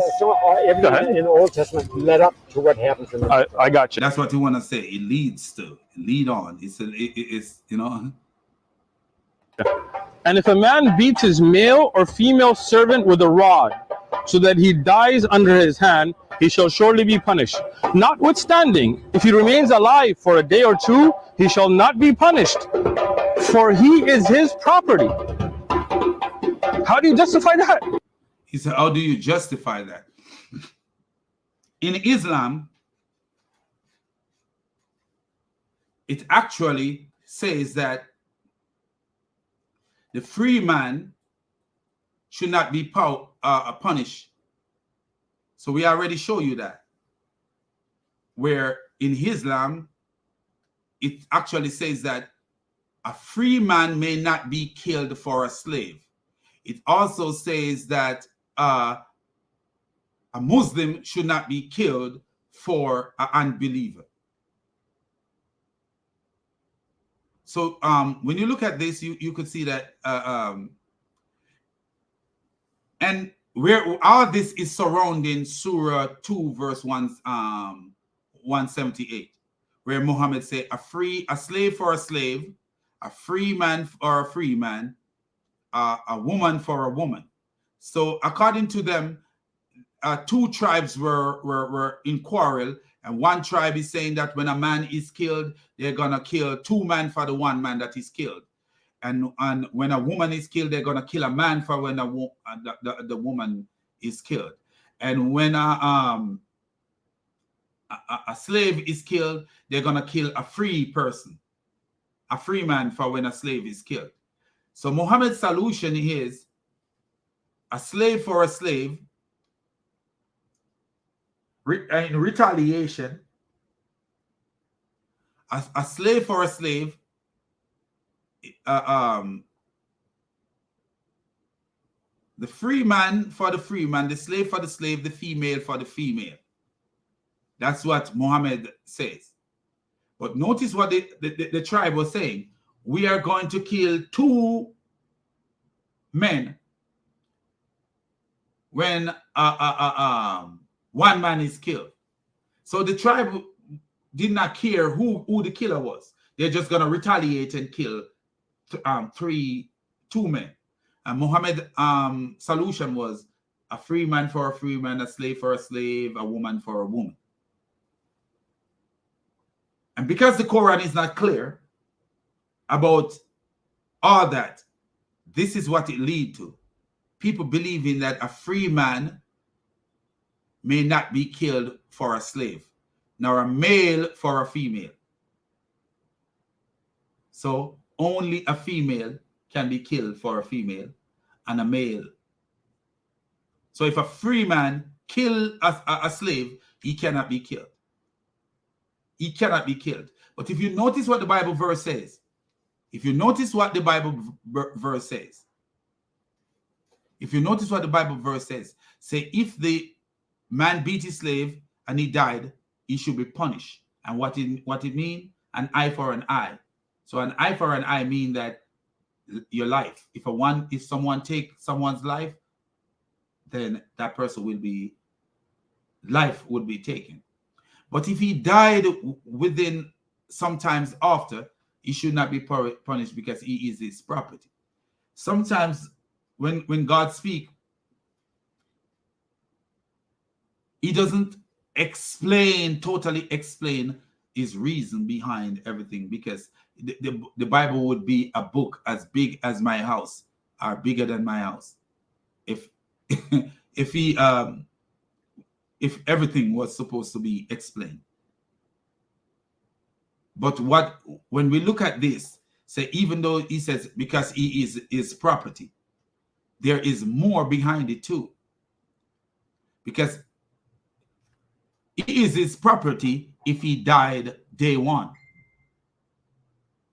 If he died the first day, the same time he was beaten, notice what he says. If he died the same, let me find it. Let me find it because I have it somewhere. Let me find it so I could explain to you guys in a better way. The slave is always the property of the master.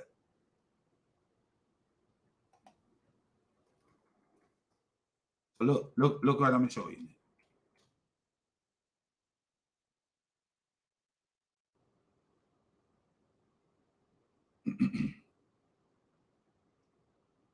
Let me show you.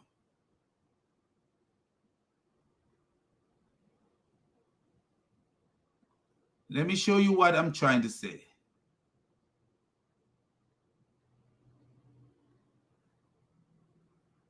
It says, and if a man beat his male or female servant with a rod so that he dies under his hand, he should be punished. And what is the punishment? What is the punishment? The punishment is death for it. But still, he is his property. He is still his property, but God is saying he should be punished. Notwithstanding, if he remain alive a day or two, he shall not be punished, for he is his property. He is still his property when he beat him and he died under his hand, and he's still punished. He is still his property. But what is God saying? That's why you look deeper into these things. This sound, if you listen to it, it sounds a bit cold, but there's a logic in everything that God does. But there goes the preposition if. Do you notice the word if? God is not telling you to beat anyone. He says if. God was not telling the Jews to beat their slave. That's not the case with Muhammad. Muhammad was beating his slave. We see where Ali beat Aisha's slave. Ali beat Aisha's slave.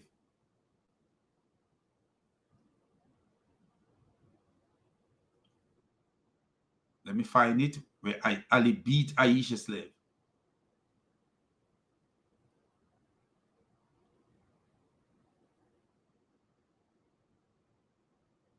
As for Ali, he said, women are plentiful and you can easily change one for another. Ask the slave girl, she will tell you the truth. So the apostle called Burera to ask her, and Ali got up and gave a violent beating, saying, tell the apostle the truth. Ibn Ishaq, page 496. So you see that? A violent beating. What if when Ali beat that girl, the girl died? What would have happened? You think Muhammad would kill Ali? No, he would not. He would have killed Ali. Would not have killed Ali.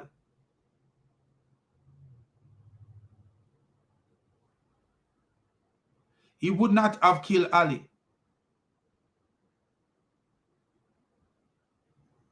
Would not have killed Ali. So what we are seeing here is that God is saying if this happened, God did not want the Israelite to beat their slave. Let me show you that God did not want the Israelite to beat their slave. He was just dealing with the reality, with his foreknowledge. With the reality within his foreknowledge, he could see what would happen. He knows that even though he gave laws and how they should treat the slave. He already told them how to treat the foreigners among them. Notice what he says. Leviticus 19 verse 34. The foreigner residing among you must be treated as one of your native born. Love them as you love yourself, for you were foreigners in Egypt. You were actually slaves in Egypt, and I am your Lord, your God. So you see, even a foreign slave was to be treated as an Israelite. This is not slavery, but a brotherhood of protection and love. We don't see that in Islam. You don't see that in Islam. He said the free man must not be killed for what? For a slave, for killing a slave. And worse if the slave is not a Muslim. Worse if the slave is not a Muslim. Where you see these Muslims nowadays are talking about going to, in 50, 40, this Muslim Sheikh Asim Al-Hakim say in 40 to 50 years, Muslim will be able to conquer foreign lands and subjugate and enslave the people. If they refuse to pay the jizya, they subjugate. So they won't be Muslim. So a Muslim should not be killed for a non-Muslim. That's what Islam rules says. A Muslim should not be killed for a non-Muslim.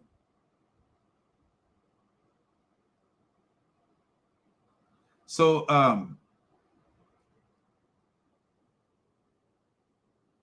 if you look what Muhammad says here, O believers, prescribed for you is retaliation touching the slain, the free man for the free man, the slave for the slave, the female for the female. And that is Quran 2 verse 178. You know, does this mean that if a free man kills a slave unjustly, then one of his slaves must be put to death for his crime? Because Muhammad is saying that touching retaliation, the slave for the slave. So if a slave is killed, then a slave must be killed back. And this is what this Muslim scholar says. Mahmoud M. Ahub, he writes, it is related by Wahidi that this verse was sent down concerning two feuding Arab tribes. The stronger of the two vowed to kill a free man for a slave and a man for a woman. Two men for only one man of the other tribe. This practice continued until Islam came and the verse was sent down to regulate the practice of retaliation. Wahidi, page 44, and also Tabari, volume 2, page 90 to 100. So what is this telling you? That these people, one of their slaves was killed by the other tribe, and they say, hey,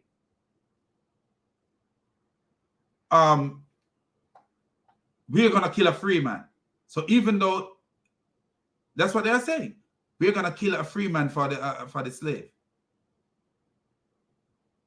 But Muhammad say a free man for a free man. So even if a Muslim want to twist it, it is saying that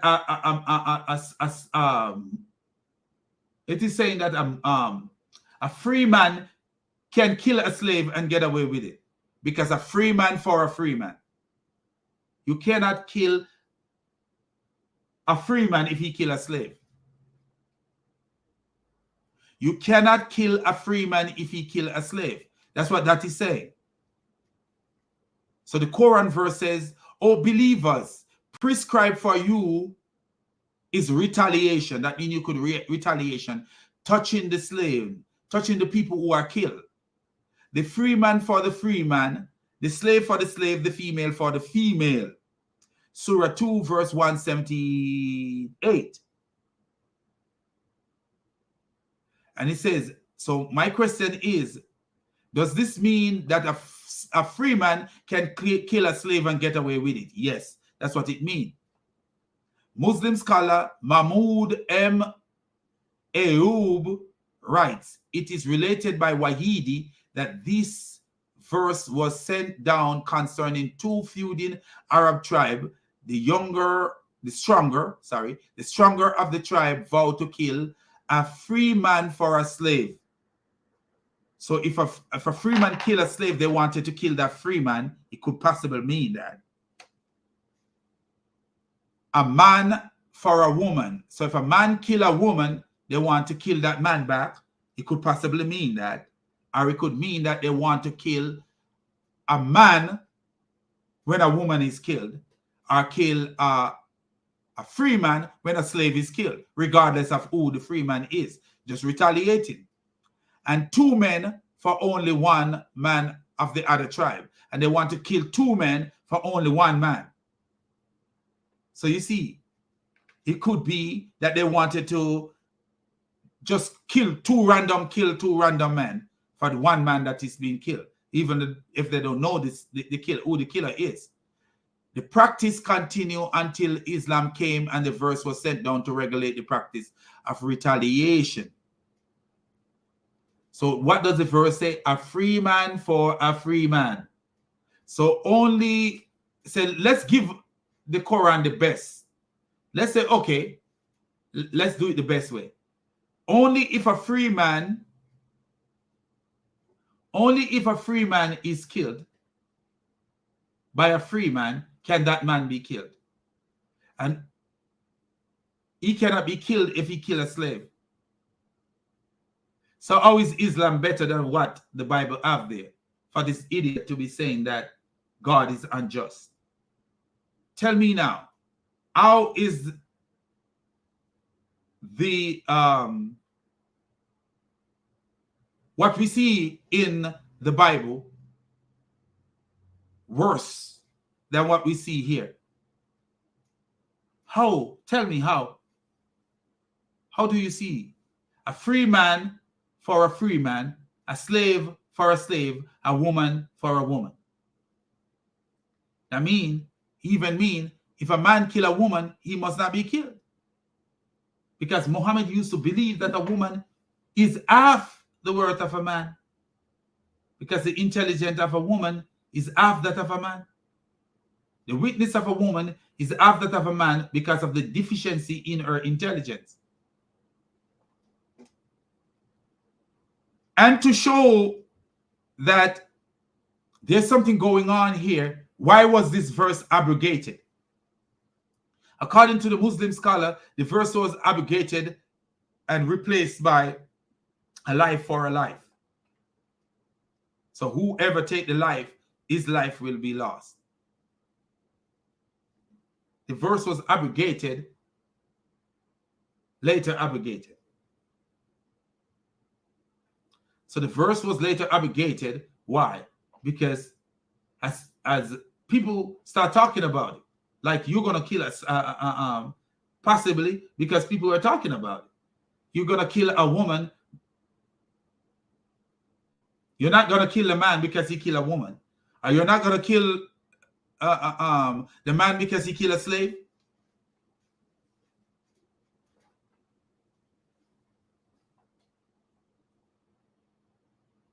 Yeah.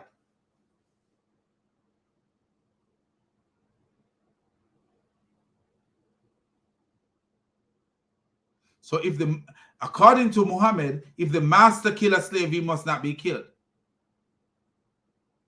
He must not be killed.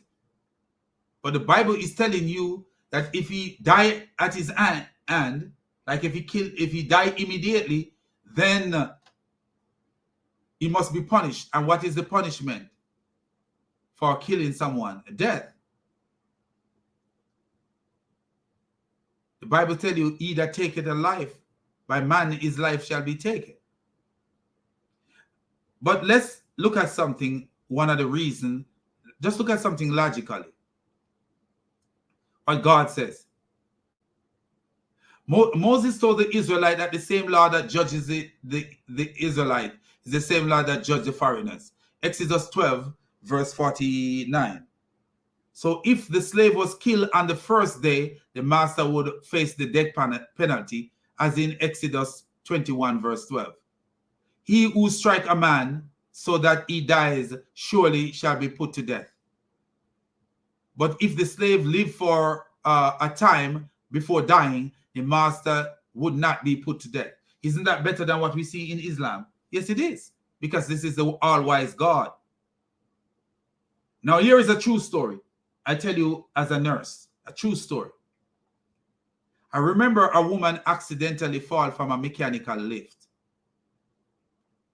at a healthcare facility I used to work at.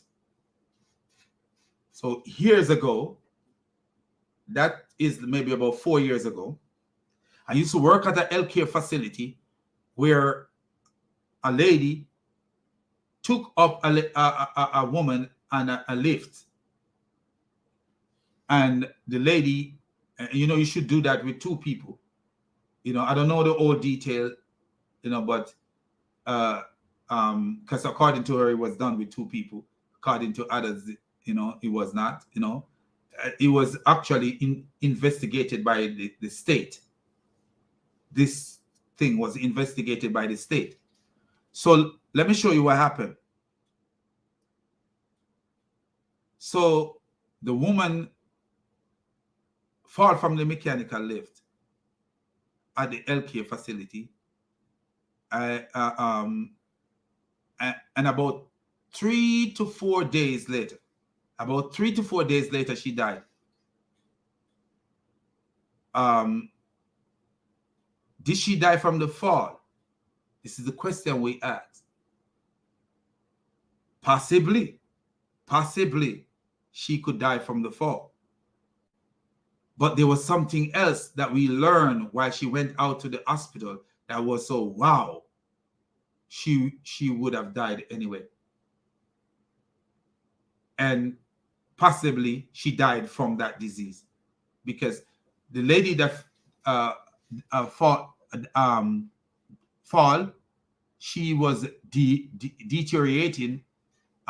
There's changes in her condition, significant changes in her condition. You know, I hardly work on that unit, but I remember there was significant weight loss and all the stuff was going on with her. But look what happened. So while the team at the hospital were doing their screens, their diagnostic screens and their x-rays and all the stuff because she fall, what they found? They found that she have cancer all over her body, even in vital organs. She had days to live. I'm not saying that the fall did not exacerbate her death or quicken her death, but she had days to live.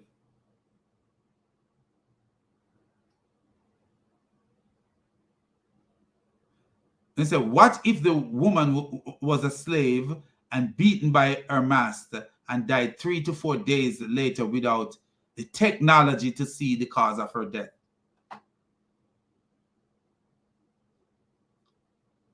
What if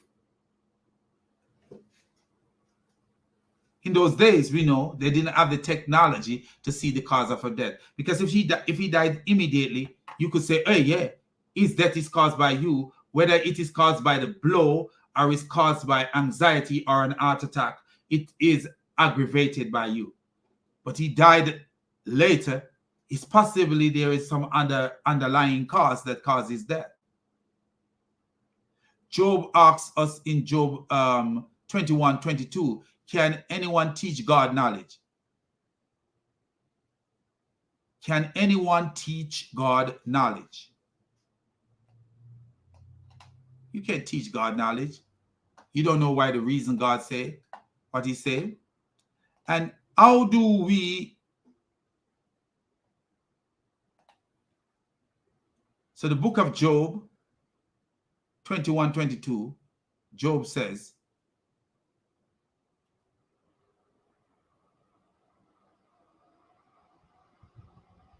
in the old book, Job, from Job 21 to 22, Job is teaching about us and our knowledge versus God and his knowledge. Our God ways are greater than our ways. Our God ways are way beyond our ways. How we cannot fathom God, or we don't know anything about God. We don't know what God knows. But what you see is this Muslim pretending as if he's God.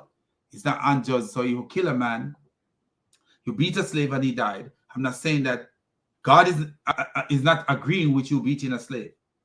He's not agreeing with you beating a slave. But he said if you beat a slave and he dies within your hand, you should be punished, and the punishment is death. And if the slave live a day or so,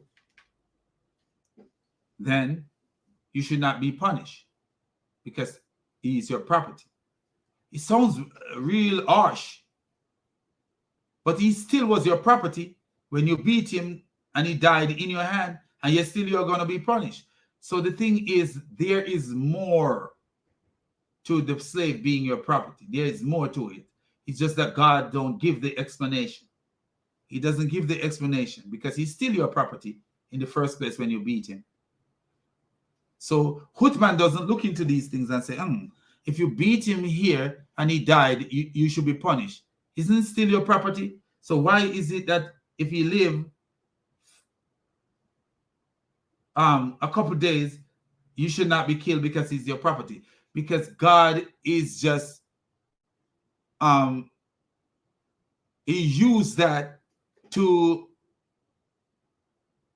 not explain his wisdom, not to go into great detail. He used the fact that this is your slave is your property to not go into great detail. But what we see in Islam is that you could a master could kill a slave and get away with it. And even though these Muslims, they try to twist this and say, when you say a slave for a slave, you mean that if a slave kill a slave. No, that's not what it means. That's not what it means. Because what was the condition why it was given? If a slave kill a slave, then a slave must be killed. If a woman kill a woman, no, that's not what it means. That's not what it means. Because look at the condition in what it was in when it was given. And you could see what condition was it given, and you will see what it means.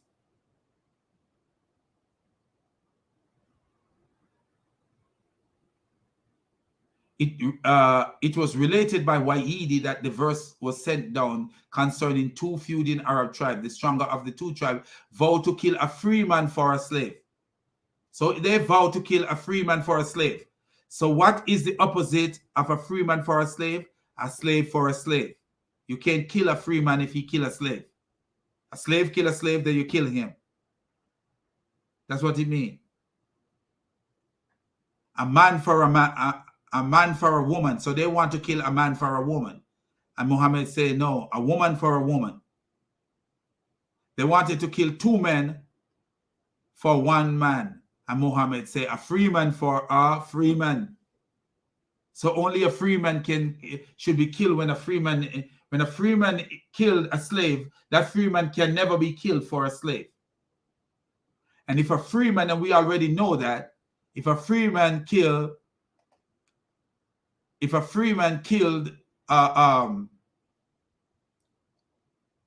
know that we don't have to guess. If a free man killed a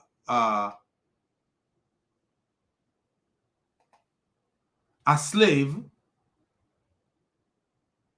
or a non-Muslim, if a free man who is a Muslim kill a non-Muslim, he should not be killed. He should not be killed. Listen this.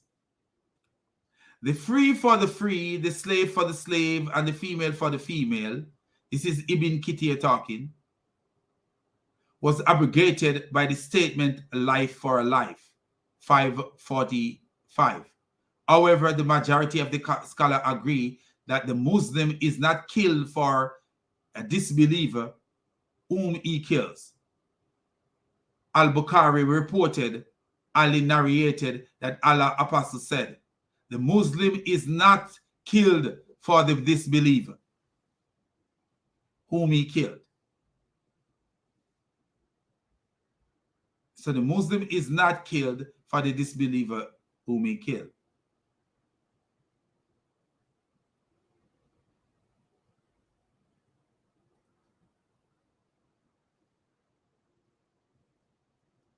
The Quran even got to a point where you could kill somebody and pay for the life of the person with money. So the man's life is worth money. You could kill people and pay for the life. So if a slave is your property and you kill him, who are you gonna pay money? Who are you gonna pay the money to? But if the killer is forgiven by the brother or relative of the killed against blood money, means the killer is pardoned by his brother, that is the relative of the victim, and accepting the dinar or the diya after capital punishment becomes due against the killer. This is the pardon mentioned in ayah. Allah's statement. Then if he sought a good manner, means when the relative agree to take the money, blood money, he should collect his rightful due with kindness and paid to him respectfully. Means the killer should accept the terms of settlement without causing further harm or resisting the payment. Allah's statement. This is an alleviation and mercy from your Lord. So the killer could kill someone and pay someone to get off. So if it's a slave, who do you pay? If it is your slave, who do you pay? He's your property. He's your property, so who are you gonna pay? If you kill your slave, who you gonna pay the blood money? If you kill your slave, who you gonna pay the blood money? Said Ibn Mansur reported that Ibn Abbas said the children of Israel were required to apply the law of equality in murder cases and were not allowed to offer pardon in return for money. So the children of Israel were allowed to required to apply the law of equality in murder cases. So whether it is whoever, they were so Ibn Abbas, the cousin of Muhammad, is saying that the children of Israel were required to apply the law of equality in murder cases and were not allowed to offer pardon in return for blood money. Allah said to the Ummah, the Muslim nation, the law of equality in punishment is prescribed for you in case of murder. The free for the free. So notice what he says. The free for the free. So if the equality is free for free. So a free for free is the equality. The servant for the servant. It is inequality if a master is killed for a servant. That's inequality. So you see that Islam came and put the slave on a lower level than the master, to the point where the master will never get any harm if he kill a slave. This is what Ibn Abbas is saying. This is what Ibn Abbas is saying. You can't twist this. Don't care how you try to twist this. So, the law of equality is punishment prescribed for you in case of murder. The free for the free. So if a free man kill a free man, he must be punished. The servant for the servant. If a servant kill a servant, he must be punished. And I'm sure if he kill a free man, he must be punished because he's killing someone who is greater than him. The female for the female. But if the killer is given by the brother of the relative of the kill, blood money. But if the killer is forgiven by the brother or the relative of the kill against blood money. So you could use money and forgive someone. So money could be the way you forgive someone. But what if the slave is yours and he have no brother and no sister because you went and captured him somewhere and he have no brother and no sister who you could pay? You go free. You go free. There is no one there to party. And that's why it's saying that a free man should not be killed for killing a slave. That's why you have it here where they're saying a free man may not be killed for a slave. Do you see that? So this guy, Uthman, is a dumb donkey.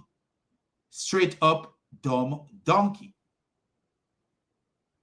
Straight up dumb donkey. He's not teaching. He's just trying to. And this, let's get into some hadith. Muhammad himself said,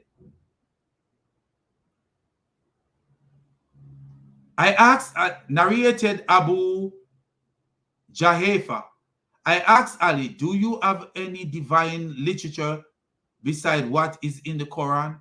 Or as Uena once said, apart from what the people have? Ali said, by him who made the grain split and create the soul, we have nothing except what is in the Quran and the ability of understanding Allah's book, which he may endow a man with, and what is written in the sheets of paper. I asked, what is on this paper? He replied, the legal regulation of daya, blood money, and the ransom for releasing the captives. The judgment that no Muslim should be killed in quest equality in punishment for killing a kufar, disbeliever. So if the slave is a disbeliever, guess what? The Muslim go free. And this is Sahih al-Bukhari, volume 9, book 81, number 50, volume 1, book 3, number 111, volume 4, book 52, number 283. So what you're seeing here, narrated Ibn Abu Talib, Qais bin Abbad and Astar went to Ali and said to him, did the apostle of Allah, peace be upon him, give you any instruction about anything for which he did not give an instruction to the people in general? He said, no, except what is contained in the document of mine. Musaddad said, he then took out a document. Ahmed said, a document from the sheath of his sword. It contained the lives of all Muslims are equal.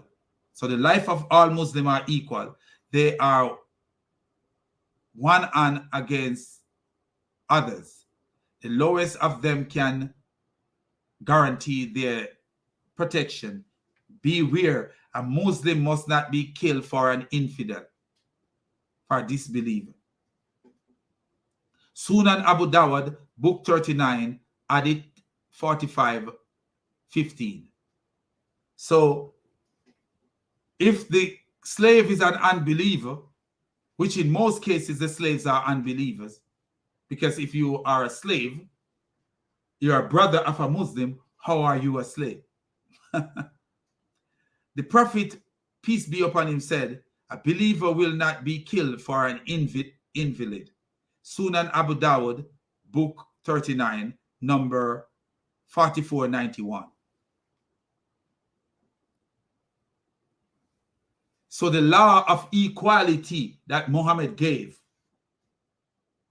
if you understand it from this perspective, Quran 2 verse 178, that says a free for a free, a slave for a slave, a woman for a woman, it is actually telling you that a Muslim man cannot be killed for killing a slave.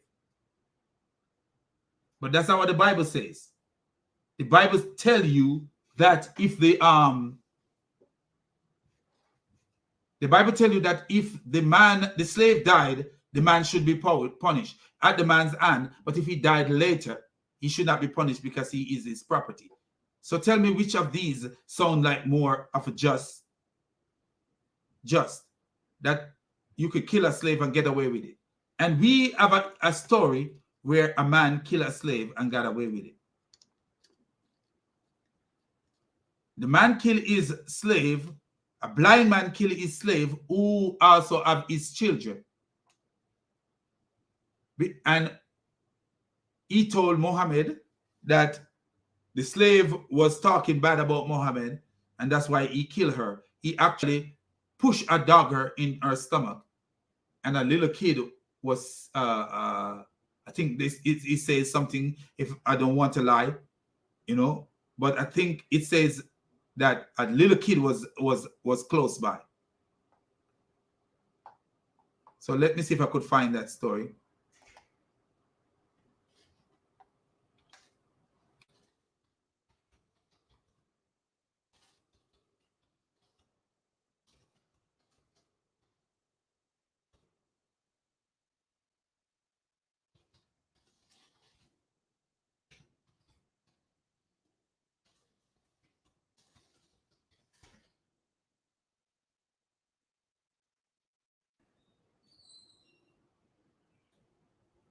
Okay, let me see.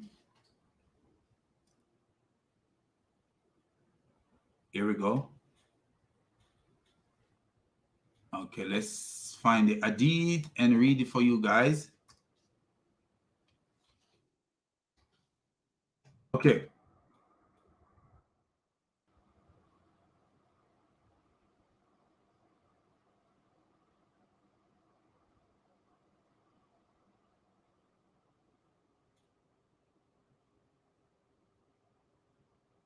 So one says, first, Ibn Abbas was Muhammad's cousin, and he considered a highly reliable transmitter of tradition. He recounts that a blind man had a slave mother. His mother was a slave who used to abuse the prophet with her words. So this is one account. The man tried to stop her repeatedly, but she did not give up her habit. One night, she began to slander the prophet and abuse him. So the blind man took a dagger, placed it on her belly, pressed it, and killed her. A child was between her leg, was smeared with the blood that was there. So from Ibn Abbas, it says that he was a man and his mother. Wow, that's even worse. A slave mother. So his slave mother may not even be his real mother, you know. A slave mother could be someone who take care of him. Because do you remember when Muhammad cursed a child? There was an incident when Muhammad cursed a little child, and the woman put on her hat to tackle Muhammad. Muhammad told the child, "May you not live to see old age," something similar to that. And the child went home and it was an orphan child, was a slave, orphan girl, was a slave.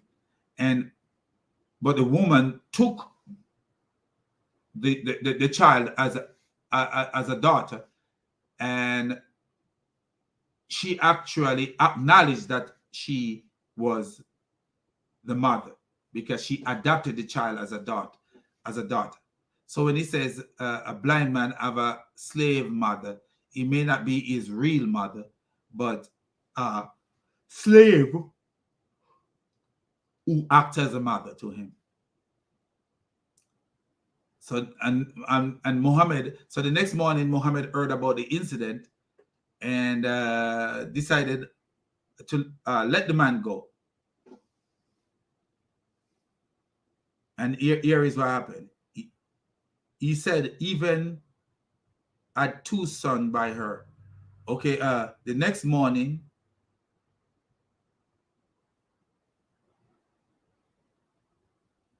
so the next morning, Muhammad was informed of the murder, so he assembled the people and demand to know who did it. Finally, the blind man stood up, trembling, and explained to Muhammad the insult of the slave mother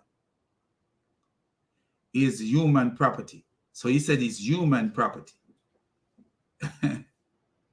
he said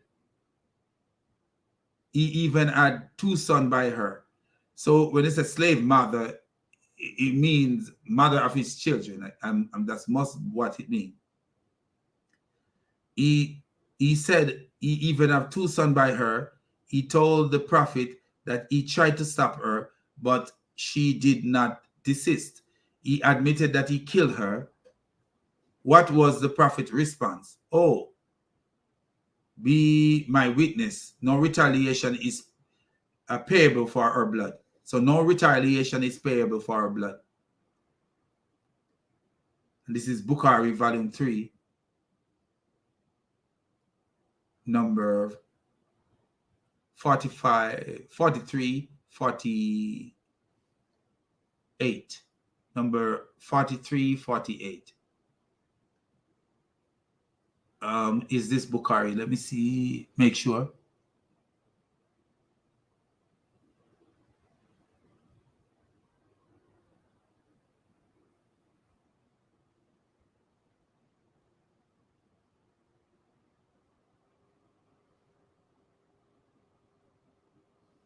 This could be Bukhari.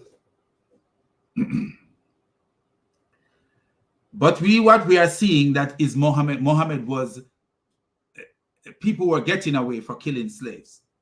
This man could possibly make up a story that the woman was talking bad about Muhammad, and that's why he killed. And he got away scotch-free.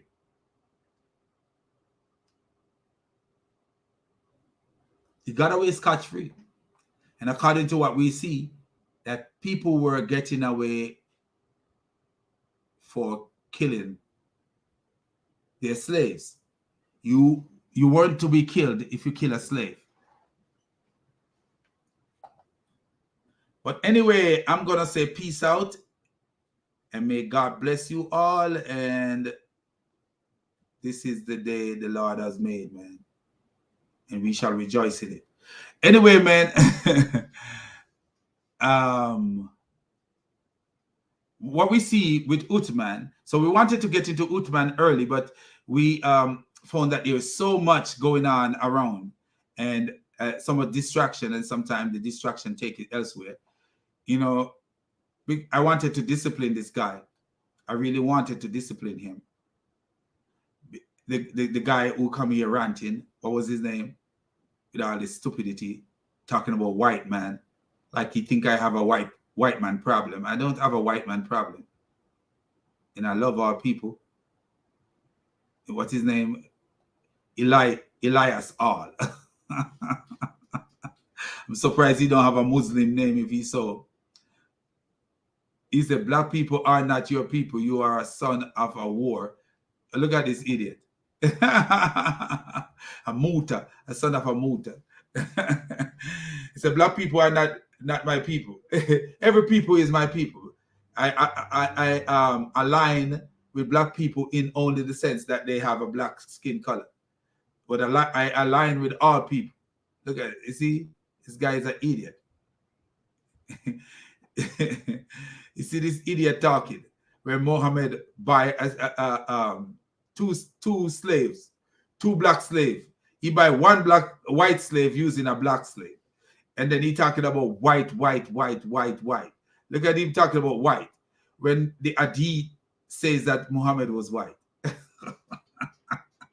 Dude, I don't have a white people problem, man. I love white people. As a matter of fact, I'm going to work now to take care of black people, white people, yellow people, green people, all kind of people. So God bless you people. I'm going off to take care of people, you know, and we're going to have fun. Every time we come here, we have fun. We reveal these donkeys, even though sometimes they take us off into different direction, you know. But you see the nonsense of this guy and all these white people. I don't have a white people problem, you know. I could smell food right now. My neighbor cooking her dinner. She ain't mindful of me. Why should I be mindful of her? She's not scared of me. I'm not scared of her. We just live in you know, I live in a condo, and we live it as one big family. We're not here to hurt each other. We are protecting each other here. You're a donkey, man. All this white people stuff. You're already a slave. Your name is Abdul. And you are the slave. Guy talking all kind of nonsense, man. Listen what slavery is good. You should be a slave. He's so stupid. Slavery is good. Who says slavery is good? You are a slave. You're mentally. Bob Marley said, emancipate yourself from mental slavery. None but ourselves can free our mind. Have no fear for atomic energy, because none of them can stop the time. Bob Marley said that from my country. You have mental slavery. You need to emancipate yourself from mental slavery. That's why you're talking about, you're putting people against each other, white and black. You're a mental slave. You're a slave. You don't know how to live in this society. It's white and black. You depend on the car that you drive is made by the white man. You go to the doctor, the medicine that you took into your system is made by the white man. The beef that you eat, whatever you eat, most of their food is produced by the white man. You're a donkey. You're a donkey. I don't have a color problem. And the idiot said pig eater. Donkey, I don't eat pig. But you eat camel, and your prophet drink camel urine. I don't eat pig, donkey. I don't. I don't eat pigs. So you call it yourself. I don't know, you're cursing yourself, you stupid donkey. I may be cursing your own family member. I'm sure there is people in your family that eat pig. I don't eat pig, you dumb donkey. All he talk is just a bunch of stupidness about white people. Go lick white man's shoes. All he talk is just white. What? The white man don't remember you, fool. The white man living in your head rent-free. And look at this idiot. Look at this idiot. Yes, Muslim lives are more valuable than uncircumcised pig-eating pagan. Was Muhammad circumcised? Show me something that says Muhammad was circumcised, you dumb Egyptian goat. This is an idiot, man. Show me something that says Muhammad was circumcised. Show me. Show me something that says Muhammad was circumcised. I am circumcised. Just show me something that says Muhammad was circumcised. You foolish idiot.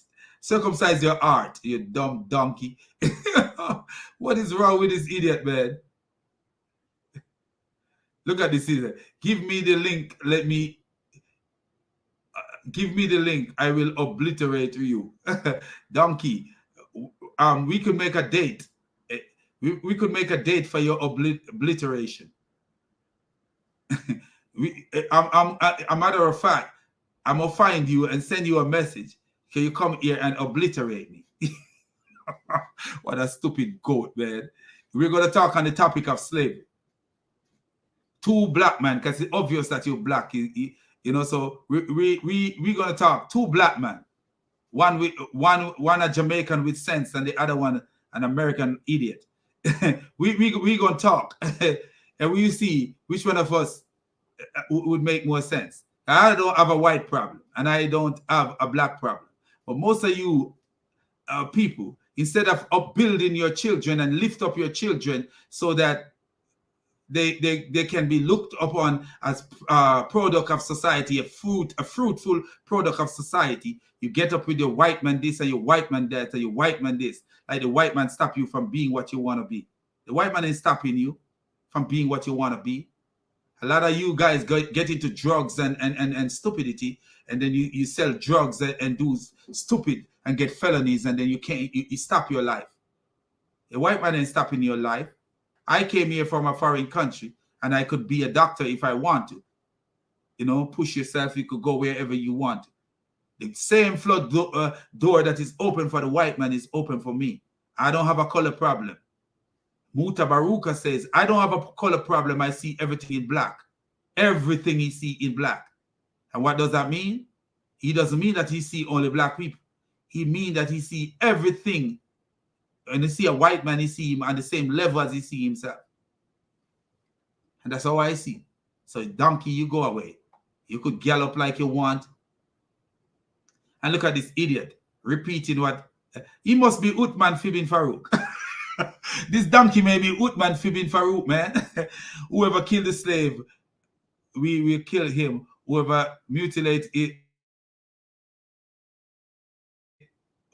whoever killed his slave, we will kill him. Let's look at this idiot. Oh boy. Look at all the quote that I quote to this idiot. Whoever killed his slave, we will kill him.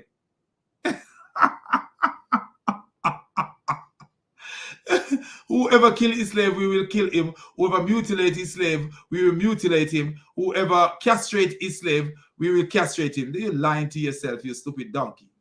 In the first place, what you're doing with slave? No, stupid headless donkey. In the first place, what you're doing with slave? What you're doing with slave in the first place? When the Messiah said to do unto others as you do, what Muhammad was doing with slave? When the Messiah says, do unto others as you like them to do unto you. What was Muhammad doing with slave? You're a goat, man. You're a goat. You're a stupid Egyptian she-goat. You know, I wasn't paying attention to some of the stupidness he was saying, talking about he would obliterate somebody. Look at this idiot, man. What you're doing with a slave in the first place? In the first place, when the Messiah said, do unto others as you like them to do unto you. I love your enemies and pray for those who persecute you. What were you doing with slave? You stupid goat.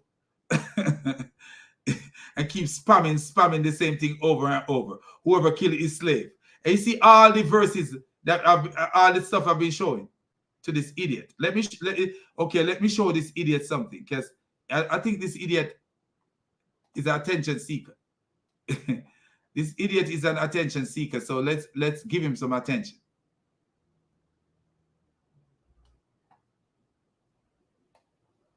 Let's show him something. What kind of slave? What if your slave is not a Muslim, you dumb goat? What if your slave is not a Muslim? Read this, you goat. Man, it hurt me so much when a black person acts so stupid, man.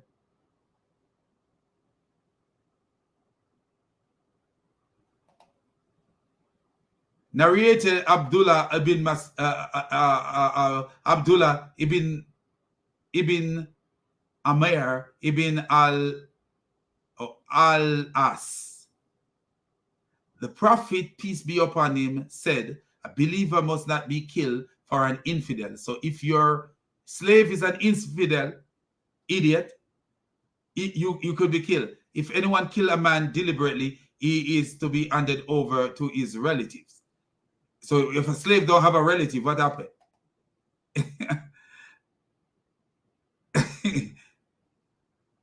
Do you see that?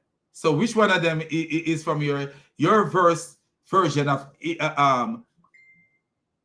Sunan Anaseh? Is it from your prophet, or is this one from your prophet? Which one is from your prophet, you stupid goat? Your prophet was a killer. a rapist killer. You're sitting here talking all kind of nonsense. Like you were supposed to have Brother Islam is a mess just put up a video where I walk the parking lot to show all the lighting and camera angles. So we see what he said. My brother said here, Brother Islam is a mess. DC, I just put up a video where I walked. Oh, I will see that. Mr. Davis, my brother. Nice to have you here. The parking lot to show the lighting and camera angles around the gas station he claimed to be attacked in. Wow. Uthman is a liar, bro. And this idiot talking about he quoting stuff about whoever killed a slave, whoever did this, whoever did that. Idiot. Muhammad was a two-mouth donkey. With one mouth he says you were born a Muslim, the next mouth he says you were created for hell while you were yet in your father's loins. So if you die as a baby, you're gone to hell. You don't know who you're dealing with. This idiot, I really would want to have a dialogue with this idiot, man. But you could tell he's a ranting idiot because look how many times he comment. Look how many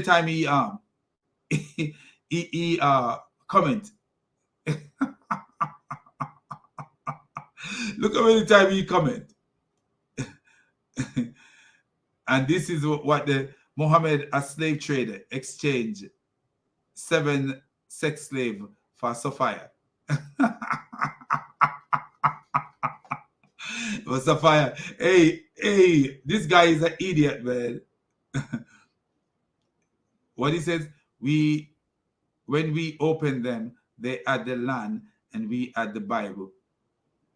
Jomo Kenyatta, president of Kenya. Jomo Kenyatta can say whatever he want to say. Let me just even put it here.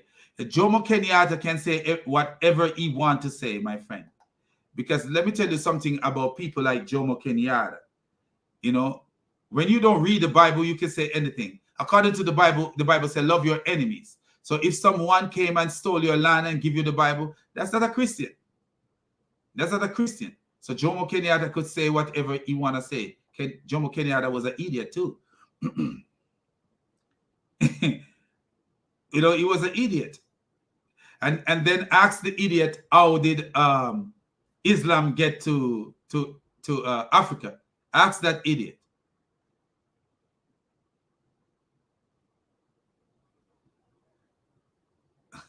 Then the idiot says, you nuked, look at that, you nuked Hiroshima and Nagasaki. The people who are told to love their enemy nuked Hiroshima and Nagasaki. You have no sense. You're a donkey. How are they Christian if they don't follow the law of of God? Look at this idiot. Opium war against China. Christian. Bro, you don't have a sense of a dog. My dog have more sense than you. Anyway, peace out.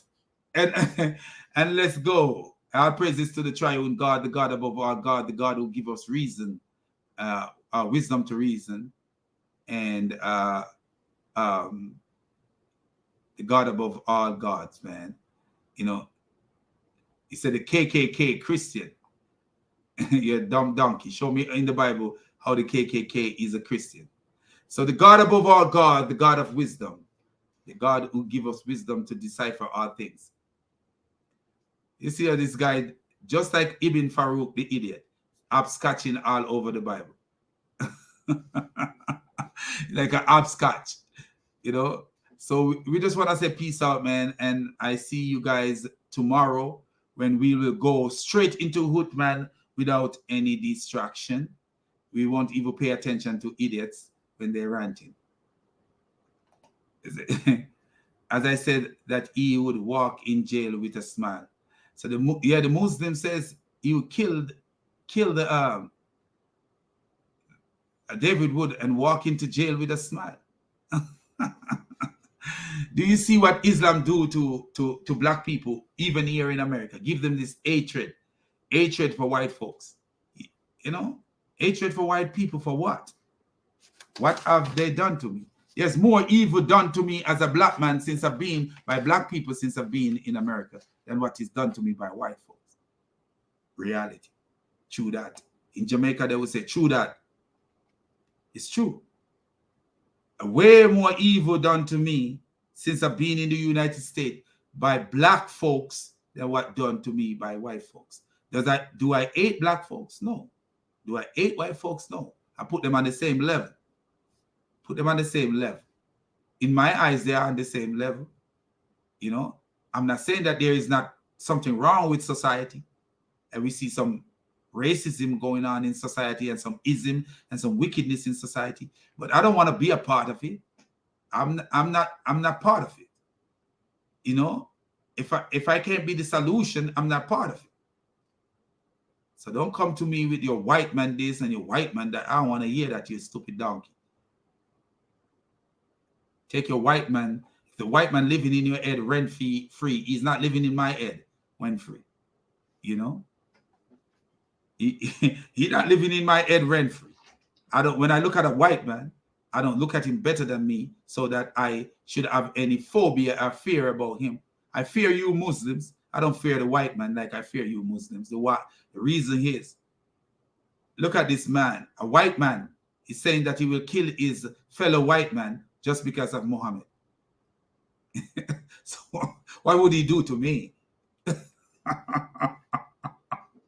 Say, go to hell, you kuffar, you were already created for hell. Muhammad said you were created for hell.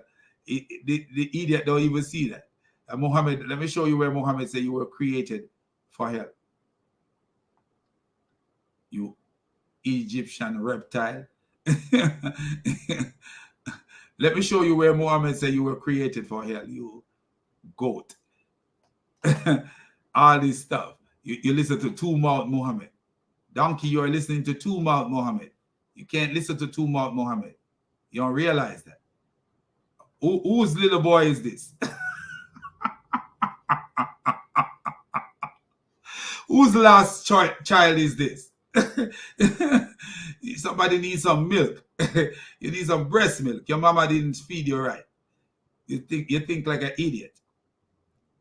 What's this? This is your prophet. Narrated Abdul Dada, Allah Messenger, peace be upon him, said, Allah created Adam. When he created him, he struck him on the right shoulder, and there emit from it white offspring as if they were white ants. He struck him on the left shoulder, and there emit from it black offspring as if they were charcoal. He said to those who had emitted from the right shoulder, for paradise. And I do not mind. Then he said to those who had emitted from the left shoulder, they are for hell, and I do not mind. The black man is for hell. When you come here talking about beating black man and beating that, you are senseless. You don't see what your prophet is all about. Your prophet is a donkey with two mouths. You can't listen to an idiot like that. One mouth is sound good and the other mouth is like, wow, what is wrong with this idiot?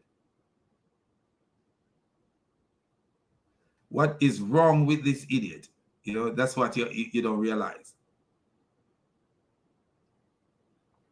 Let me show you another thing, since you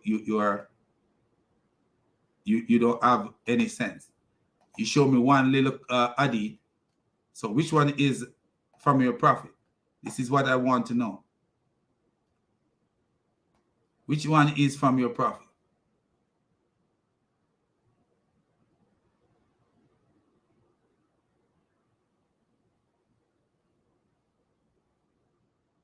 Which one is from your prophet, Mr. Donkey? Mr. Donkey, which one is from your prophet, Mr. Donkey? Mr. Donkey, Kakarocha, Kakarocha.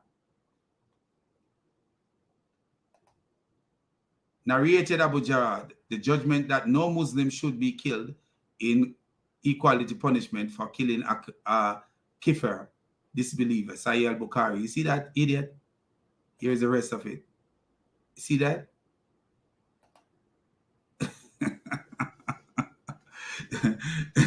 So which one is telling the truth, you stupid goat?